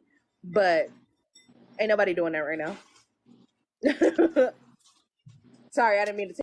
It's okay. But back to supplies. I, like Jazz said, buy in bulk. Definitely catching the sales. The only downside for me is I mostly like to paint on wood, so getting wood cradles can be expensive. Even though I have a place that I found on Amazon that does pretty good with prices, I know it probably would be cheaper if I made my own cradles, but it's hot as hell in the garage, and the miter going to continue working with the manufacturer that I've been working with and catching sales when I can, and using coupons and using the app and all of those things. But that most of my cost comes from buying the sleeves for my prints, the packaging for the prints, the boards so they don't get bent, the tubes for the poster prints, all of that stuff. Most of my cost that is constantly revolving is shipping supplies. And so I always set aside money for that. Let me ask you this, Rich. When you say tubing and you're selling poster print, what kind of tubing are you talking about? Like the long cylinder shipping right, tube. that's okay. And you're actually ordering them separate, one a piece? No, I order them in a case from Uline. from Uline? Mm-hmm. All right. And what's the diameters on those? They're 2 inches in diameter. 2 inches? Uh-huh. Okay. Check this out. The next time you just go into your Home Depot Mm-hmm. and go back in the PVC piping area. What's the longest one you sent out? It's probably 13, 14 inches.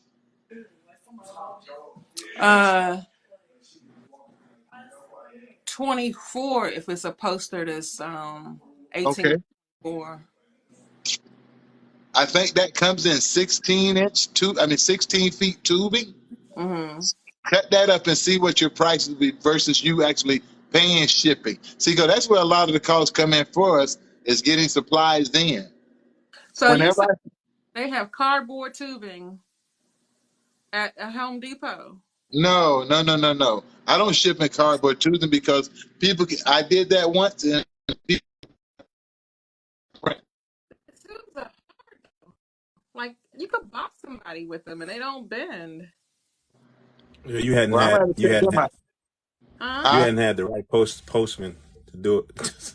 Right. Look Listen, like they Keith, you be karate. getting a series of unfortunate events when it comes to shipping some things sometimes. Right. That's so far me. Right. So that's why I was just saying that. But if anybody's ever received a painting from me, everything is 100% recyclable, Okay. except for the tape that I use to seal it with. And it's going to take you just ain't going to rip it open. It's going to take a second. How do you cut that? Do I Huh? need how do you cut PVC? See PVC what you cutter. do is when you go in there, you say, I want to take this 16 foot and I need it cut in 24-foot sections. And they'll cut it for you for free. Okay. And then all you're doing is capping and selling it. Okay. And that way they'll ship that and it's durable. People aren't going to bend it and break it. So that way you know you're going to get your piece there in one piece. But is that nothing? Never mind. I'm just trying to still stay. I'm still thinking like everything that I try to send out to people is either something that can go in a recyclable bin, a compostable bin, or they can actually reuse. Well, you can reuse the pipe. I mean, you can take it and send another piece. Or you can take it and make a pipe for your fitting for your sink or something. It just depends. Okay. It just depends on how creative you are when it get to you. All right. Okay. I'm done. Okay. Nelly?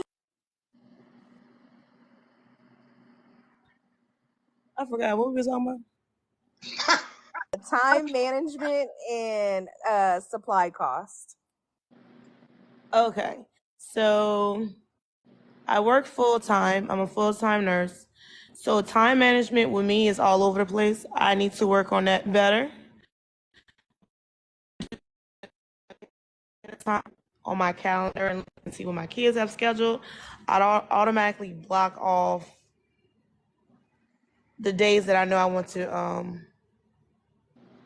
work on anything. As far as supplies, I always buy. I don't think I ever bought anything original price. But one advice I can give, like my brother, he does props, and I used to help him with the props, and he would, give me a portion for helping him out. He would always, I love you too. He would always tell me, I don't care if it's on sale, you still charge it as if it was full price.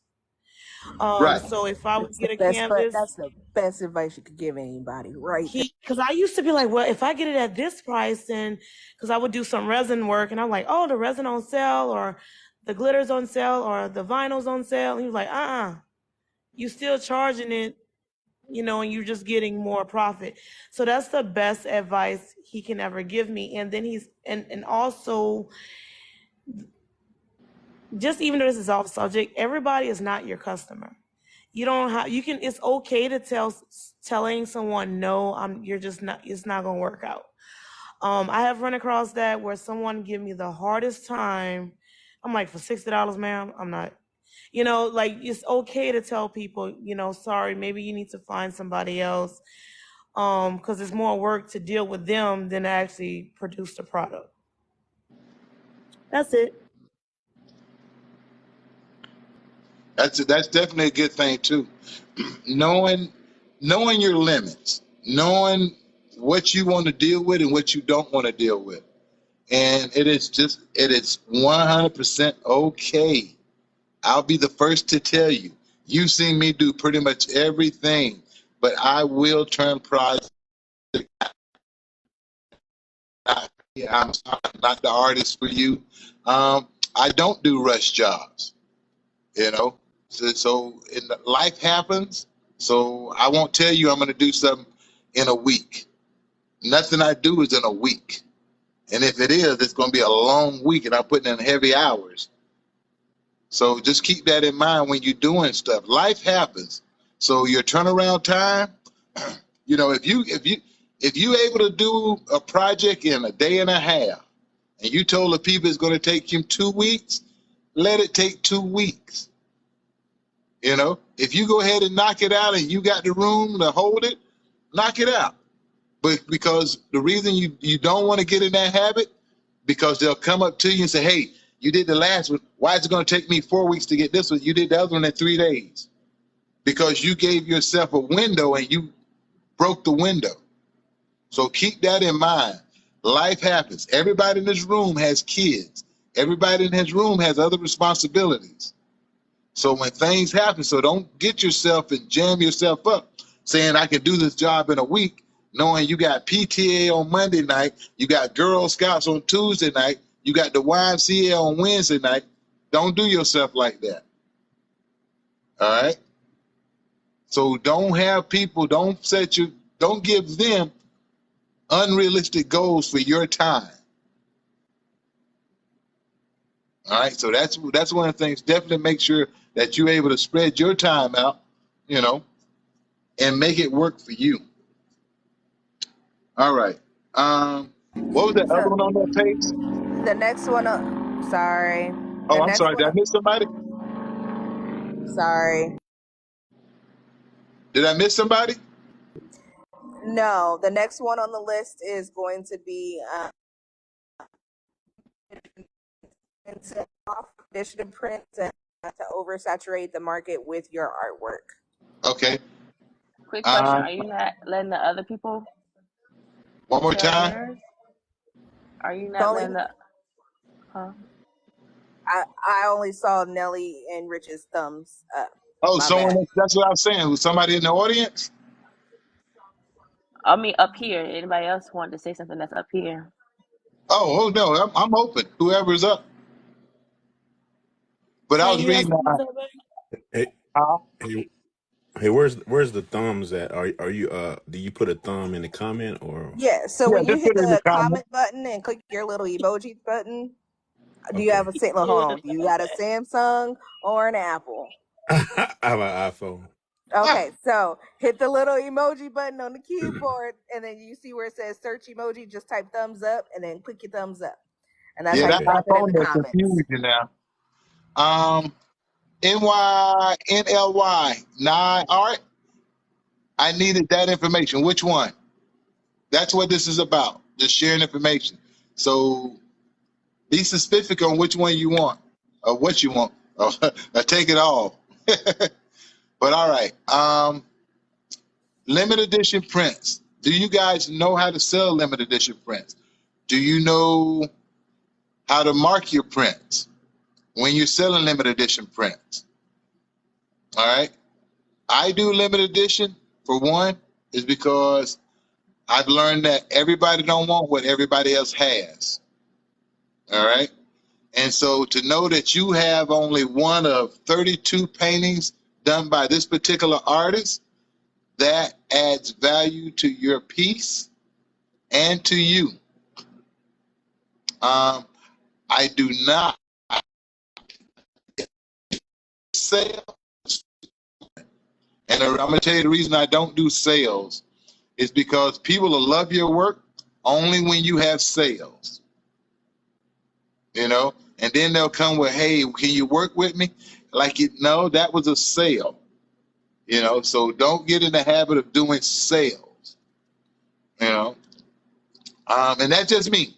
I mean, if it works for you, it works for you. But I don't, because I don't want people to start low budgeting my work when they think the only time they can get it is they get it on sale. All right. Now, if I offer you a deal, that's different.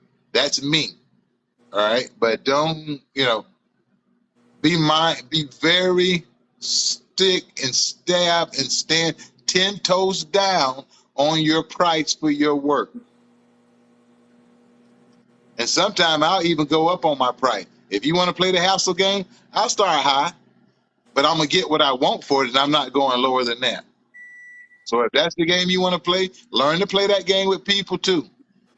If that's the game, but don't settle for lower or nothing than your standards of your work, because people will always want your best work for your lowest price. So stick to your price when you're giving out prices of your work. All right. I wanted to kind of piggyback off of the print thing, if you don't mind. Okay, go ahead. I sell prints, both open edition and limited edition. I think they're a great source of passive income because not everyone can afford an original painting, but people who do appreciate your art, that would like to support you. I sell prints, I sell merchandise, I sell wearable art, just other things that are affordable. And I know affordable is subjective. Art is price is about price. I only have sales on prints and merchandise. I don't have sales on original paintings unless it's something I just absolutely want to get rid of, which doesn't happen often, but yeah. And someone asked where you can get prints. I print my own. I have a large format printer. I have a regular printer for the smaller prints, and anything that I can't print myself, like my canvas prints that I offer, I use a third-party website. There are several out there. There's Printful, there's Art of Wear, there's shoot. And I knew this question was going to come up, and I was like, have a list, but I left my list downstairs, and I'm too tired to run down there and get it. But Redbubble, just to name a few. I'll try to do a separate video eventually on my own where I give you a rundown of all the different companies that you can use if you can't afford to print your own. I also offer G-Clay prints on velvet paper, but that paper is more expensive, so those prints are more expensive. But just the regular prints that are open edition are, depending on the size, are very affordable, and I print them myself. Okay, question. When you do, so how do you set your limit, the edition of prints? How do you come up with that number for that particular print? It's just a number. I just picked 100. Okay. Well, I'm going to tell you this. Now I'm going to say this, and this works for me. All right.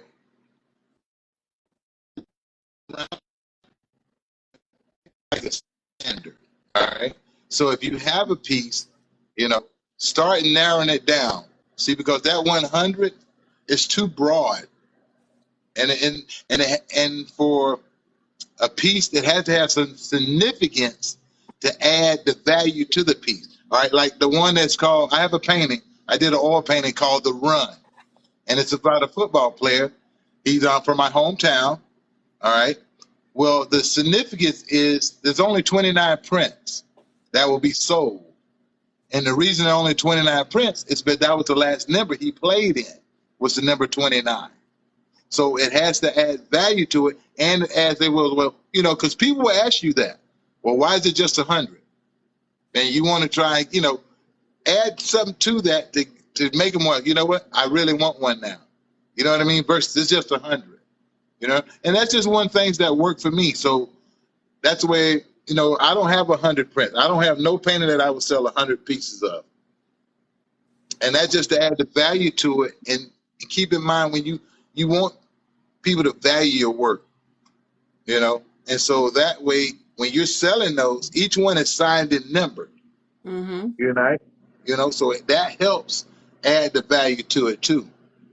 And in selling prints, say if you did 50, and even with the 100, the first in 100 stack is going to be the first 15 and the last 15, but they'll all hold their value. You see what I'm saying? So the less limited, the first 10 and the last 10, all those will hold those values. But the first 10 and the last 10 will increase in value because you got, say if you got 30 prints, I've got the last one. I got 30 of 30. So I know that just to increase that in value. All right. Prime example, the Sugar Shack, the painting from the Good Times. You know the show Good Times? Yeah. All right. That painting was done by Ernie Barnes, and I want to say in 1971 or 72. All right. Eddie Murphy owns the original that he bought from Marvin Gaye's estate when Marvin Gaye died for $50,000. All right. Last year, a duplicate, not the original, a duplicate, and I don't even know what number it was, sold for $16 million of the Sugar Shack. So imagine what the original's worth. So that's why you want to limit how many you have out there. So like each one of my paintings, like my Mike Tyson, there's only 18 of those prints going to be sold because he was 18 in the picture. That's the significance. The Kobe Bryant is taken from his numbers 24 and number 8. So there's only going to be 32 of those sold. So you want to add value to it, and it gives them something to say, well, you know what? And trust me, when your painting is being talked about in the room without you, that's going to be added to it. Oh, this is number 31 of only 32. Yeah. So those are the things that you want to keep in mind when doing prints. You know, the less you have out there, the more value you become, and your work becomes for people to have. Leroy, do you want to say something? Or somebody put a thumb up? I saw you look like you wanted to chime in, Leroy. I didn't put my thumb up, but I always want to say something. Okay. No, man, you're definitely preaching right now. I think in 2000 and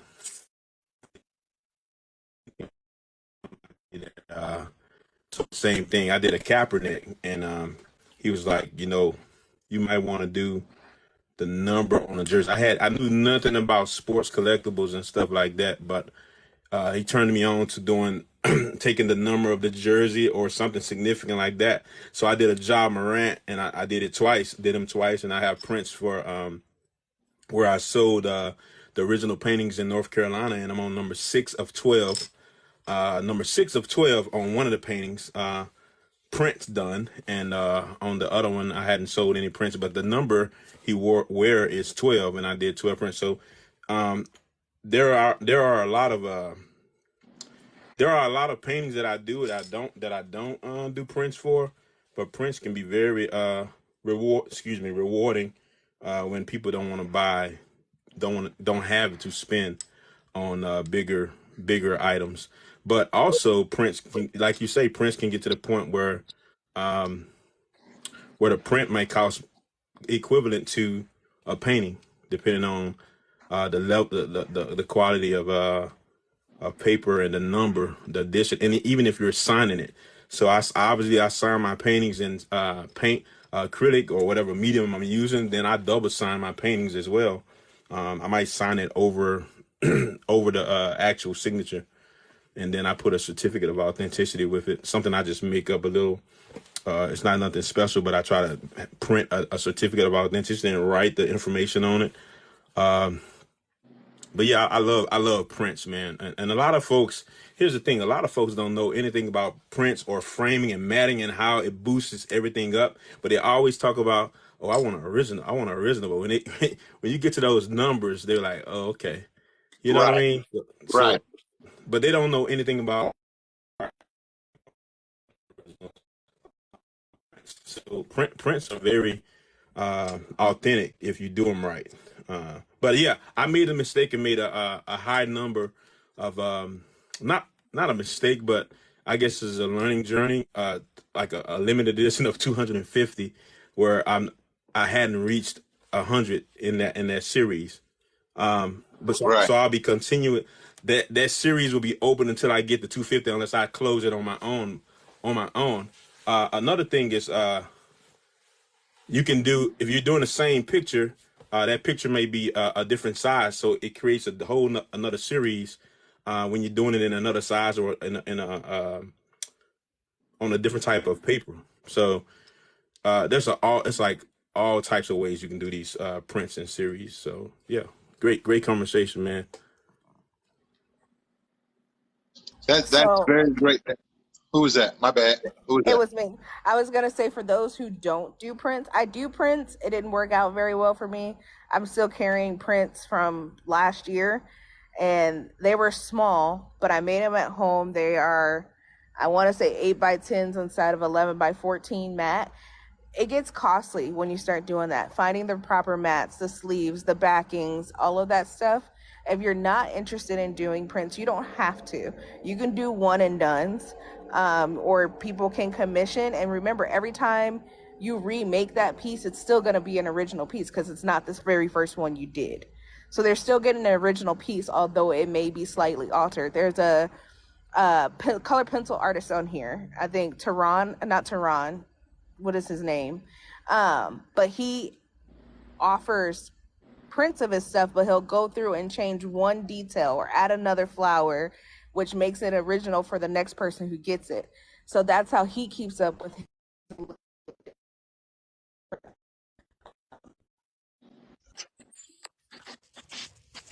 Hey, Eric, mute yourself. You. Or somebody. I got it. Um, Okay, never mind. Go ahead.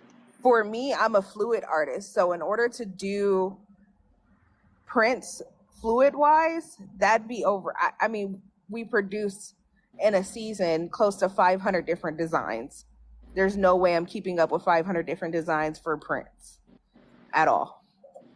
But I can, like Rich was saying, take those designs and then put them on a shirt.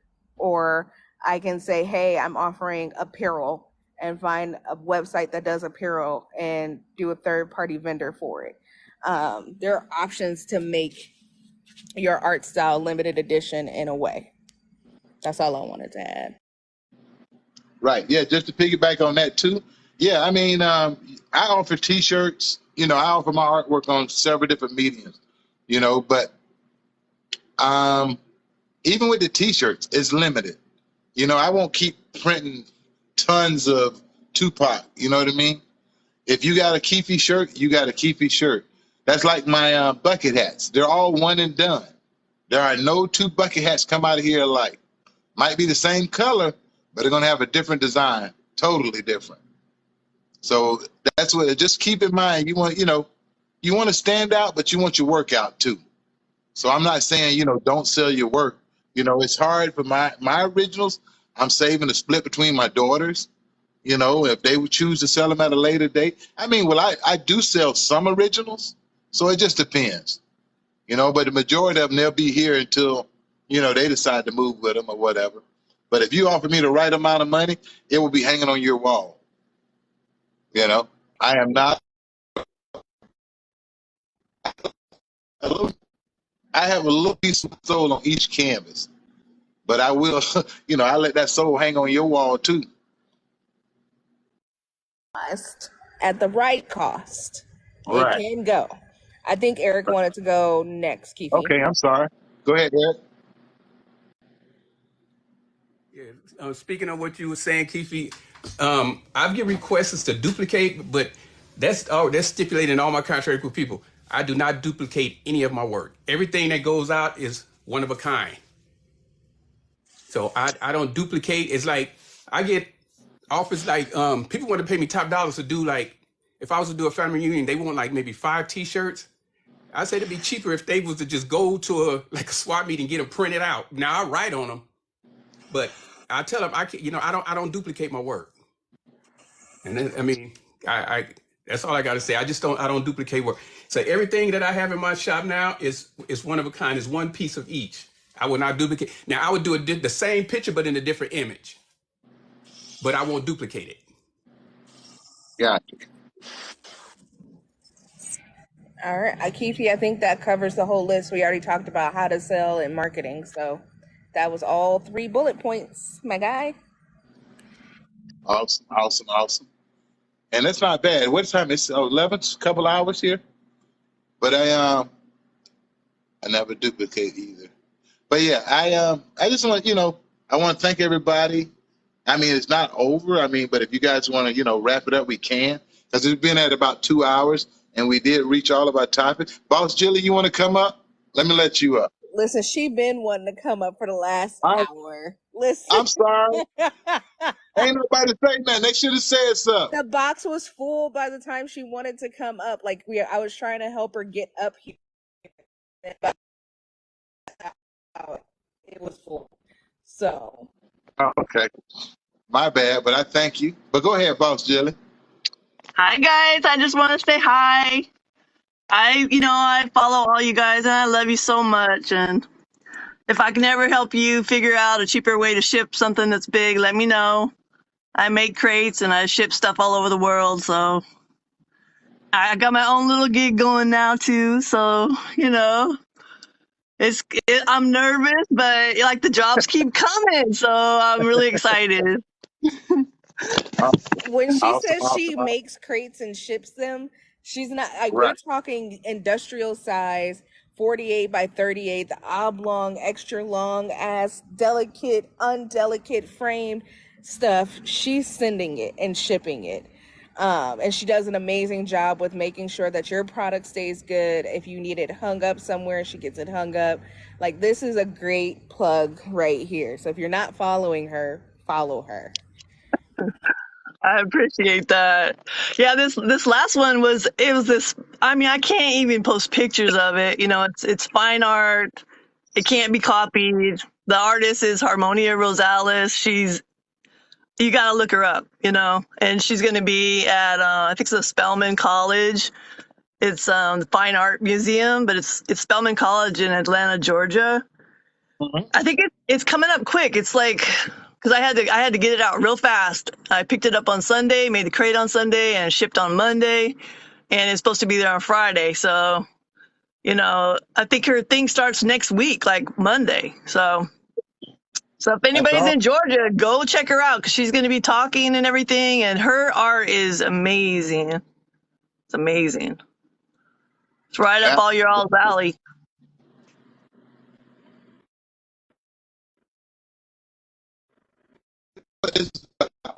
The business side of it. See, I never knew that's exactly what you did, Boss Jilly.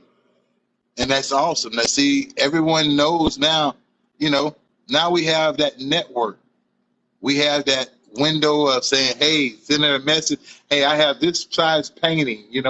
What's the best way to ship it? You know what I mean? Yeah. This is what this art business is about. The business side of art. See, these are the things that we need to know. I know Leroy, I've seen Leroy ship big paintings. He's bubble wrapping them in the garage in that heat, like we all do, and it happened, So this is great. And that's one of the things that I wanted to do with this group and so I think we're going to do 2 times a month. I think 2 times a month would be great. If you're new in this group, if you're new in this live, follow every artist in here, follow each other. Each one teach one. I'm a big fan of that. And knowledge is power. There are no wrong or rights in this conference, in this spectrum, in this room. It's all information to make each other better. To be a better business person, to be a better artist, to be a better person in general. So I really appreciate it. I want to thank each and every one of you that take time out your night to join me for this night. And as I always say, the people that were supposed to be here are here. And the ones who were supposed to get this knowledge got it. We are planting seeds. We may never see the fruits of our labor, but we know seeds are planted to make each other better. All right? Anybody got anything they want to say? But we will, and next week, I was just going to repeat Marcio's comment. Like, if you're not enjoying it, if you're not happy doing it, you're probably not doing what you need to be doing. That is correct. And it's okay to take a step back and retweak. I started off as a fluid artist painter or fluid artist, and through time and a lot of teeth pulling and a lot of You're Going to Do It by Keefe. I'm not throwing no names, but you end up growing. You end up growing. You only grow if you want to grow. That's the key. That's what people got to remember. If you don't want to grow, you don't want to. You won't put the effort in. You won't make it happen. But being around other artists, seeing everybody here every day, grinding it out, putting effort, kicking out pieces, and inspiring each other to be better artists, you can't be in a better spot. Absolutely. This is this is better than YouTube University, TikTok community, because you got people in here that know it firsthand. As long as I've been airbrushing, I do not know everything. I know enough to get me by, and I am always learning. And that's okay. Be a student of life. Love what you do and do what you love, and it'll never be work. That part. So Lenny said, "Amen. I missed the pricing part. Can you go over that again in the next one?" And I was just gonna tap on it real quick. Everybody prices their art differently. When I first started out, I followed kind of the same model that most fluid artists follow, just to kind of be fair, because that's all I was doing. That has drastically changed over the years because I'm not just doing fluid paintings. So I used to charge by the square inch. And how you do that is you take your height versus your width, you times that together, and then you times that by a price point. And I started off at like 50 cents a square and 50 cents a square inch. And if somebody doesn't want to pay that, that's on them. They don't have to pay that. Remember, everyone here has said not everybody is going to be your customer. They're just not your customer. You say, this is my price, and that's what you're going to do, and then you move on. Some people do their hours times their supplies times their momentum times their agility times the size of their foot, and then that's how they come up with their price. But everybody is different. Even if you need money, keep your price the way it is, because your worth is everything. Your time That is part. everything. I'm a full-time FedEx driver. I come home, I do art. I mean, it's something I love to do, and I make money doing it. For those, not many like me to do full-time and do art. A lot of people ask me, how do you do it, Marcio? I'm like, well, first of all, I just love painting, and people love what I do, so okay, I charge you for it. You gotta love what you do. There was times where my lights was out, and I still battled. I love art. You gotta understand, it's a totally different ball game with me. I started at 4 years old, and I fell in love with it. And I noticed that I'm surrounding my circle with other other artists, and I really appreciate y'all for this. I mean, I was listening most of them, and I want to say thank y'all. We Thank y'all very appreciate much. you, brother. We appreciate it. I appreciate each and every one of you, and I always tell you that. Like, I learn from you guys as much as you learn from me. Absolutely. Like Y'all I helped said, me huh? push me to the edge to where I can be like y'all, like full-time artists. But if I'm doing it, I'm gonna keep at it and get it. You are a full-time artist. Although you have a full-time job, you still full-time art. You art more than I Right. do, and I'm a full-time artist. Like that alone, you have come a long way in the last year and a half since I've met you. And That's because I grew with y'all, man. I ain't gonna lie to you. Each and every last one of y'all taught me something, and I'm soaking it up. I appreciate that. Each and every last one of you. I mean, if y'all ever want to learn something from me, I'm always here. Inbox me, call me. Don't matter. I'll teach you. I'll show you.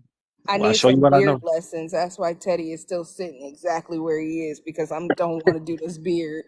You got a beard. Yeah, he got like his beard is bigger than Leroy's. Like, I'm not trying. I'm not trying to do it. It's but once again, like I said, I just want to thank you guys. But to add to that, remember, you know, what I do, I test the market. I look around, you know, and it's not like I say, I don't compare myself to somebody else, but I look at what they're charging for their work, and I say, well, you know what? I mean, I'm just being me, but my work's better than that. And if they want 8,000 for that, I know I can get 10 for mine. You know what I mean? Right. Yeah. But also, you got to look at your experience too. It's been a long journey for me. You know what I mean? And when you look at my work, you see 30 years in my work. You know Right. what I mean? You see the time. So keep that in mind. And stick to your guns. Like I said, if they pay $400 for a Gucci or a Prada scarf, you know, there's people out here paying $1,000 for shoes that they walk in. That they outside and they walking in the field, they walking in the concert, and you tell me they won't pay you $1,000 for your artwork? No, bullshit. Bullshit. We gonna get ours, and that's what this is for. I wanted to kind of mention something about the supplies, and as y'all know, Go ahead. I'm diverse. I work on wood, windows, canvas. If you don't have money to get the canvases, there's other material around you can really use that don't cost a thing. If you want to know more, let me know. You know what? That is actually a you go ahead and tell him real quick, because Tell I them mean real quick. this man. I mean, and that's something. But that's once again that sets your art apart from everybody else. You Distinction, take the exactly. average window and turn it into a canvas. You 300 take a or screen 500. door. You Yes, know, money. I look at everything around me. Like when the storm came and knocked the fence down, I'm like, what can I do with those fence? If I cut them a certain way, I could paint something on them. My mind is right? constantly thinking because I'm creative. And y'all, everybody up here is creative. Just use it. Use what you got. Use what you got and make money. I'm showing you That is examples. true. I'm taking doors. You can use a door. You believe it or not. You put your work on anything and you let it shine. Marcio, do you still have the screen one that you did with the birds? Yes, I still have it. And guess what? Listen, that I shit have a was art wild. event coming up in October from the 7th and the 8th. They will see all of my work that's in this garage. Listen, I love it. Love it. Thank you. And that's something new. That's like how many people you know that's painting on a screen? Like y'all gotta be creative now. And Your once money's again, there. you are so correct. You have to be creative.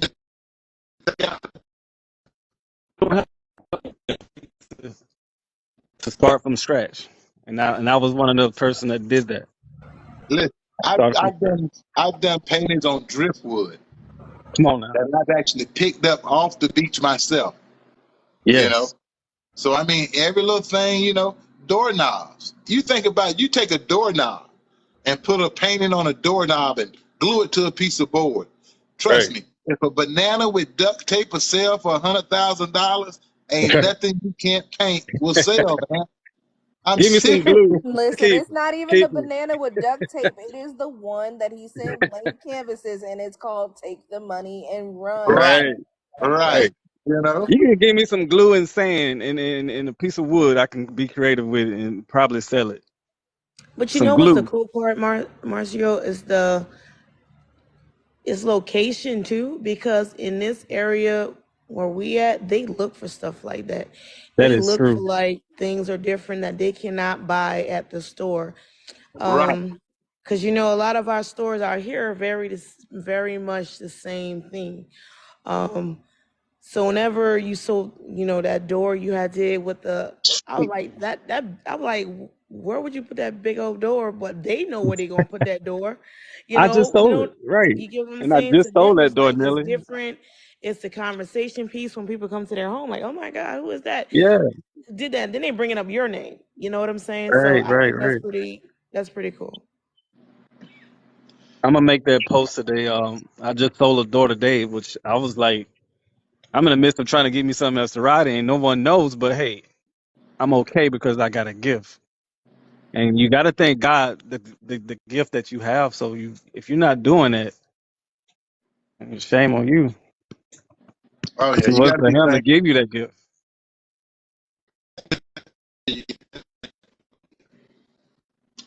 But ladies and gentlemen, it's been 2 hours, and I don't want to keep everybody all night. But I really appreciate you guys.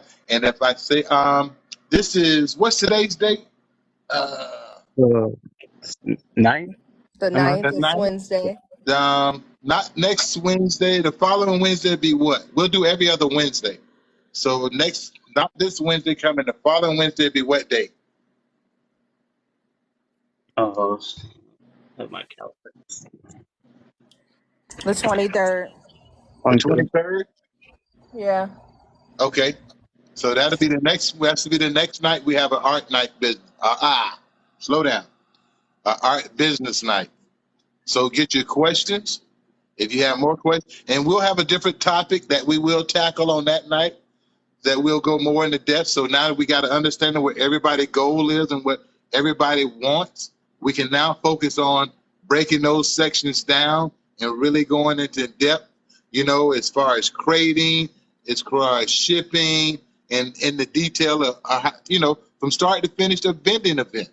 You know, people just, they don't know what you have to do to get ready to set up, and you got to get there 2 hours before and set up, and it's a hurry up and wait game now. So we're going to start going to more in depth in those things so people know what to expect when they get to these shows. All right. Absolutely. But I want What to time? personally thank. What time? What time? It would be Do you 9 o'clock. Where are you at? You're in Virginia, right? I'm in Virginia. Yeah, I'm in Virginia Yeah. on the So East you're Coast. on my time, 9 o'clock. Okay, great. Yeah. Now, and if you can, you guys, please invite other people, other artists. Especially to the game. Now, and if you guys know, or if you guys can speak on digital art, I definitely want to add that in too, because I am not a digital artist. I don't know how you sell that, but if you guys can, I definitely want it to be a topic because I don't want to leave anybody out in the art world. All right.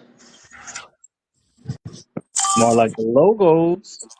So I thank Jazz, I thank Nelly, I thank Eric, I thank Rich, Leroy, Shane, Marcio, Pace, Boss Jilly.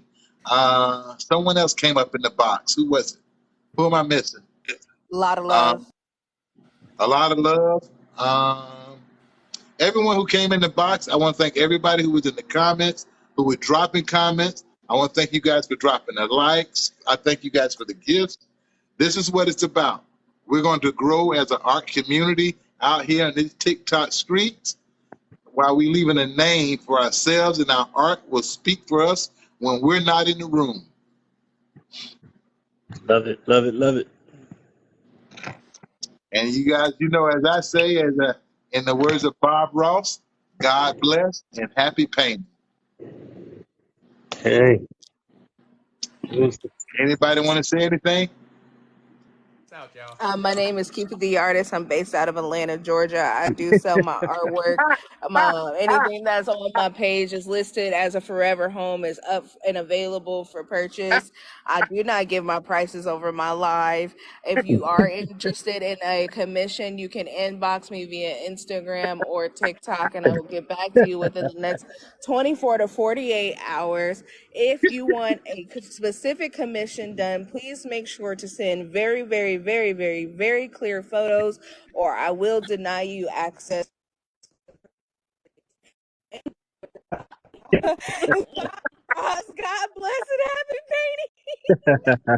And the church said, Amen. Amen.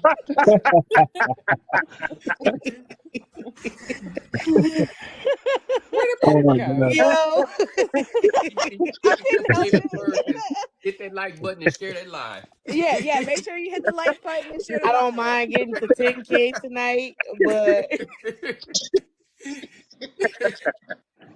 Y'all you have gotta a good put all your singers on a shirt. I think you guys have heard my live one too many times.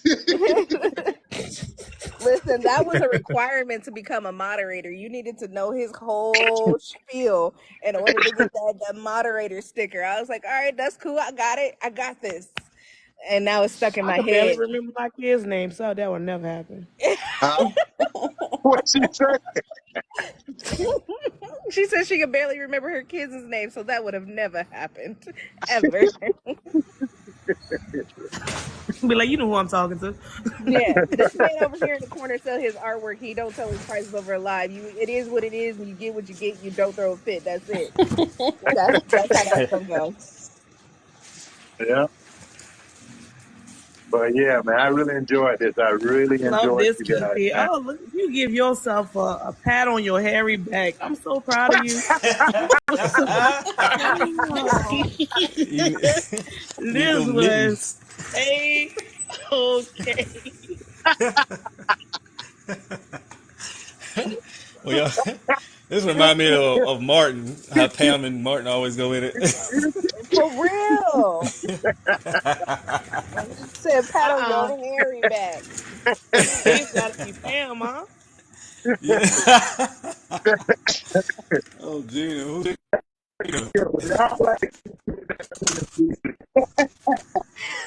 Well, you know, things won't change.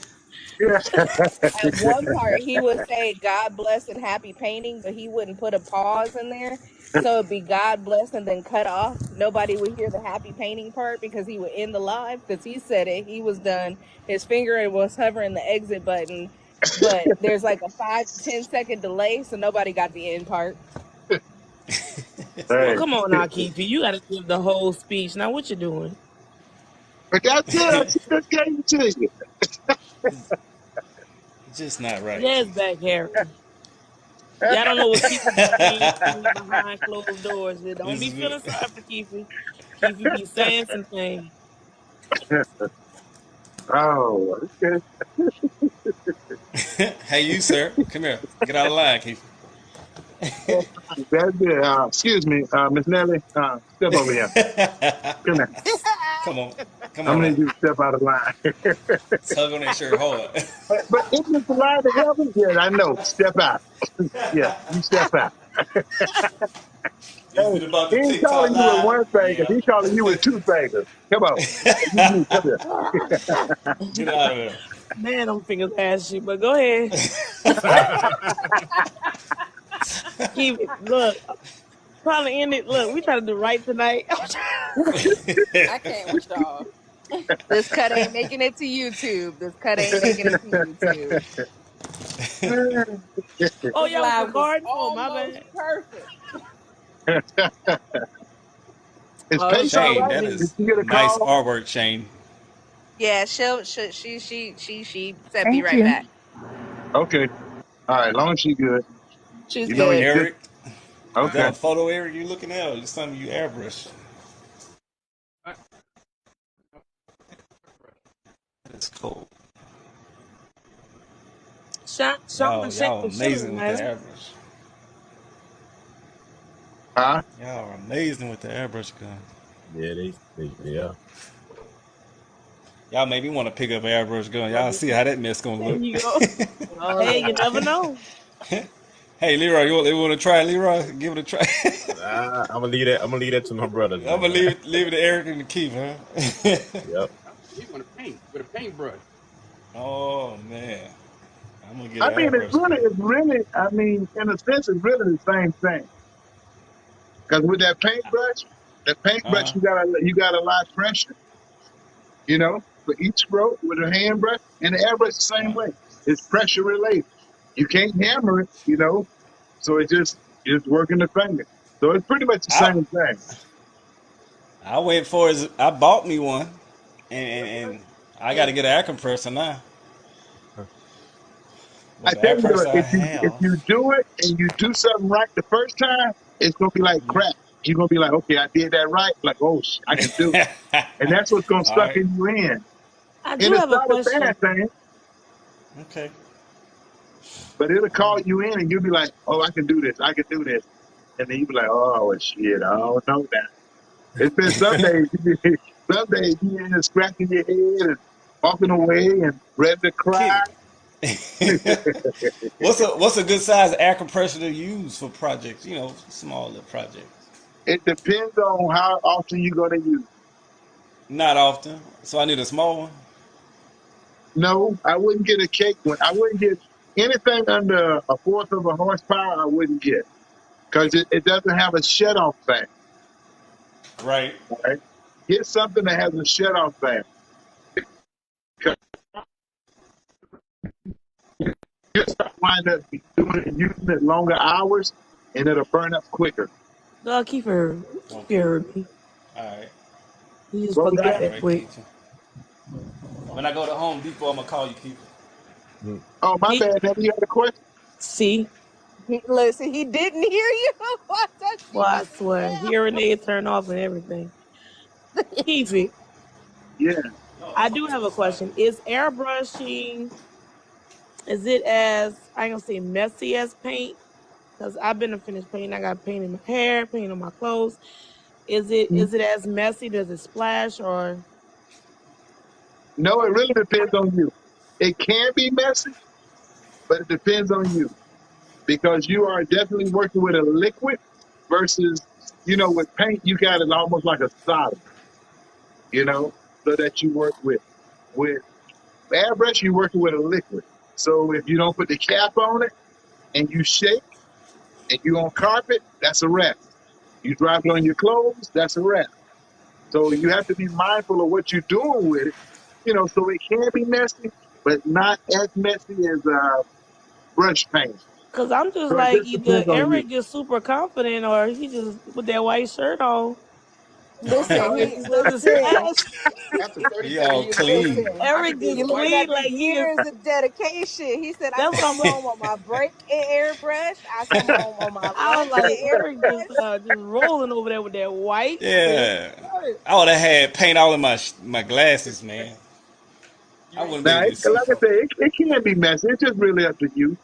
Now, if I'm doing something in someone's home, I always use a drop cloth, just because it's nature of the business. You're gonna drop some paint at some point, so I would definitely recommend it. Here, you see, if I show you the floor, it's paint everywhere. But I deliberately put paint on the floor here sometimes, so it doesn't matter. But yeah, it's really on the person though.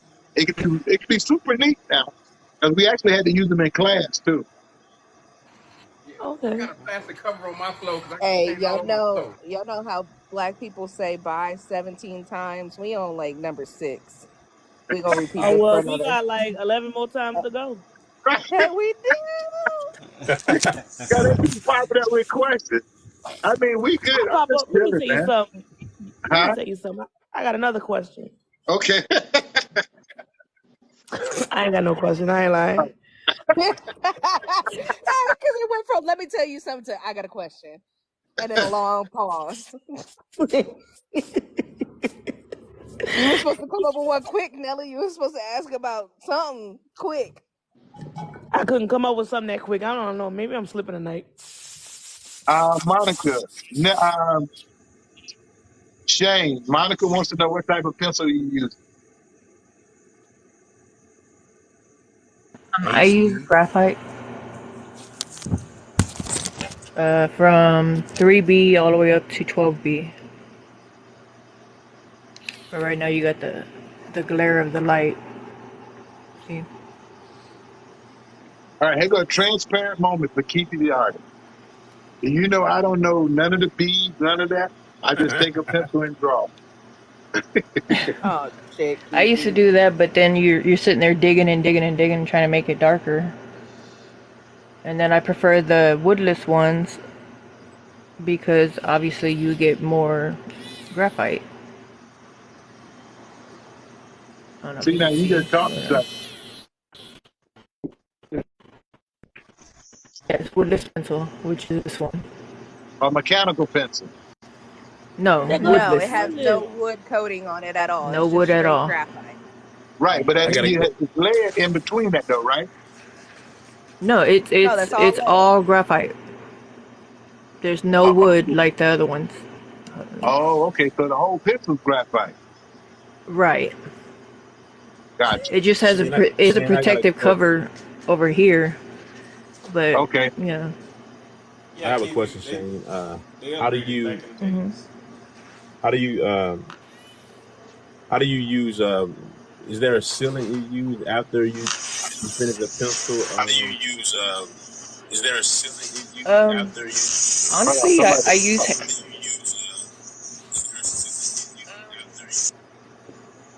Keep going. somebody. There you go. I usually use hairspray. Honestly. Okay. Oh, now that's old school. That is old school. Now I learned that in art school.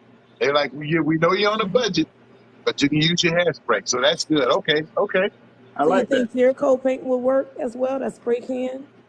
What is it? I tried that before, but it's like way more expensive than a can of hairspray. Is it me? No, it was Eric. You good? Yeah, Oh, the fix it. clear coat thing was like way more than hairspray. Like I could buy 5 bottles of hairspray compared to 1 bottle of that clear coat. So you mean like a spritz, like a hairspray spritz? No, Or? like the aerosol. Like the aerosol. Oh, okay. We use like 20 different bottles of hairspray. That's what we. You you have the oil sheet canisters, but with hairspray. Mm-hmm. That's something new. Thank you. Okay. So now let me ask you this, Shane. Can you go back and work that once you spray hairspray on? No, I just once I'm finished with it, then I'll spray and I'm done with it. But I have a whole stack to spray. Like I've done Gotcha. these. All these right here are the past month. The past month? Now, how many Yes. blowings can you do a day? I can do up to 5 to 6. Wow. Okay. Or give or take to do. Like these ones I did yesterday. Nope. Day before. Amazing. Get it. And like I said, it depending on detail will be 1 hour to 2 hours. Gotcha. I was doing the Stranger Things cast. That's what you see all right here. Okay.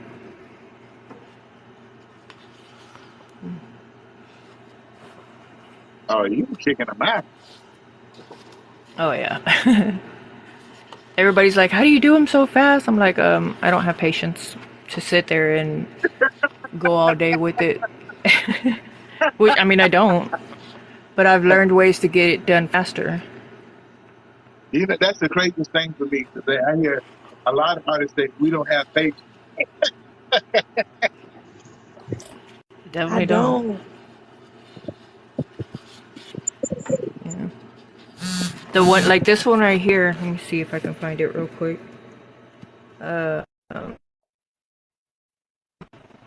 2 hours because of all the detail in it.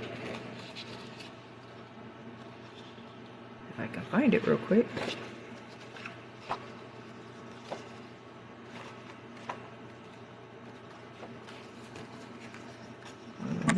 I use fixtures. I'm loving that bird, Chief. I'm loving the bird, man. I've been wanting to do. I've been wanting to do some Cardinals. I just been looking. I can't trying to wrap my head around the Cardinals. Oh yeah, dude. Fetty Wap. Oh, that Fetty Wap was dope. Oh yeah, that's dope. Wait, you said you did that in 2 hours? No, that one was an hour. Great. And this one's an hour. Shit, like, now let me correct you. It's 1 hour. Right. Oh my bad. I love it. Let me show you one that I did in 2 hours. And only because it had so much detail. If I can find it in this stack. Because, like I said, most of my stuff is like an hour. And that one's 2 hours. Oh, wow. Oh wow. I love the hands. So I love the veins in that. Yeah, everybody says that looks like my grandma's hand. Mm-mm. Let me see. Here's another one. This one I That's think good. I took an like hour and a that. half. And then of course, you know, I don't just draw portraits. I draw animals also. I did That's good. this one the other day. Because, you know, it's Leo Nation at the moment. Okay. I like doing hands and stuff Yeah. like that. I know Now, someone was talking about a bird. Yeah, hummingbird. Here go my have you bird. got any other I'm sorry? tried any other medium? Oh yeah, I've done glass etching, wood burning, acrylic. You can kind of see what's kind of hidden. Let me see if I can reach under and undo it real quick.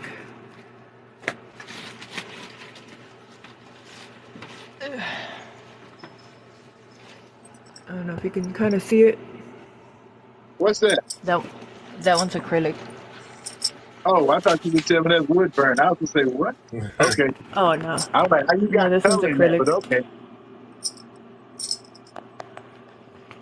Okay, Yeah, I cool. went on a little trip about a year and a half ago. I did 90 paintings in 1 month. Oh snap! Yeah.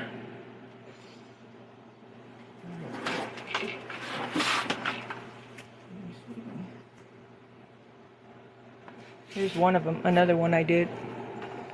Call that one Walking with Jesus. Mm. Okay. But yeah. But like I said, I've done glass etching, wood burning. I'm cheap, so I do my own tattoos. It's a lot cheaper. Hey, I see. I can't do my own. I do Um, tattoos, but I can't do my own. yeah. I'd Oh no, rather I do my somebody else own because do I it. like to do portraits. So I have 2 portraits of my son on me. All right, Everybody's E. like, Good "How'd you night, do brother. that upside down?" Night, Eric. Wait, you Maybe I'm did your riding portrait? out too. It's been a long day. All right. Mhm. Yeah. Let me see if I can show you real quick.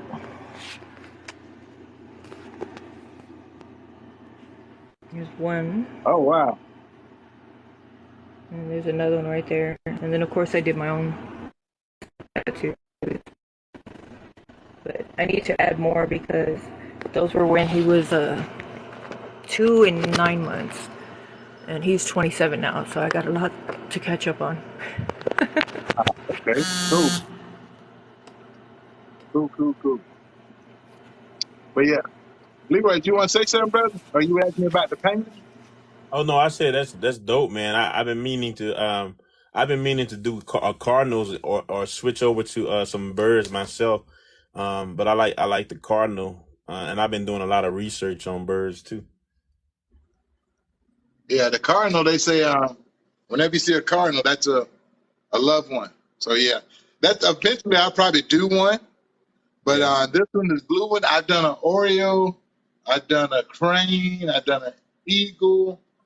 Uh, but I've just been doing those in oil. All the birds I've done in oil, except I did a couple in airbrush. But yeah, the rest of them, I think I'm gonna do them in oil because I really like the oil texture. I can pull it a little bit. I can play yeah, with it. So yeah, I'm liking the vibrant colors in it too. yeah. I also been I've had a thing for with that Fruit Loop bird, the Yeah, the toucan. yeah, the Hmm. toucan and then the Tweety bird, whatever kind of bird he is. Right. Now, okay. But I'm just trying to wrap. I'm just trying to get the. I hadn't sketched it yet, but I'm just trying to think about how I'm gonna do incorporate it where it's gonna be on the branch flying, not flying, of course, but Right. uh, I did one called Three Little Birds, and my homeboy, he's from Jamaica. I sold it to him, but I did a Three Little Birds, and I did uh 3 different birds on doorstep, like on the steps.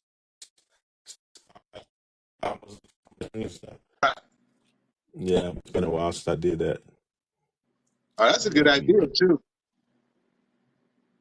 That's a good idea. Add your own little flavor to it too. Oh yeah, absolutely, man. Absolutely. I like that. Yeah. But all right, ladies and gentlemen, yeah, tomorrow's going to be a little long for me, but I want to appreciate you guys again. Once again, thank you guys for hanging out with me. So the 23rd will be the next night that we do this. Yeah. And I'll put a flyer together. I get these patients to help me. You know, I ain't too savvy on that stuff, but we'll make it happen. And we'll That'll get be it out. dope, man. But all right, once again, Appreciate thank you guys, and I appreciate you. In the words of Bob Ross, God bless and happy painting. Salute. I'll see Thank y'all you. later. Have a good night too. Yeah. All right.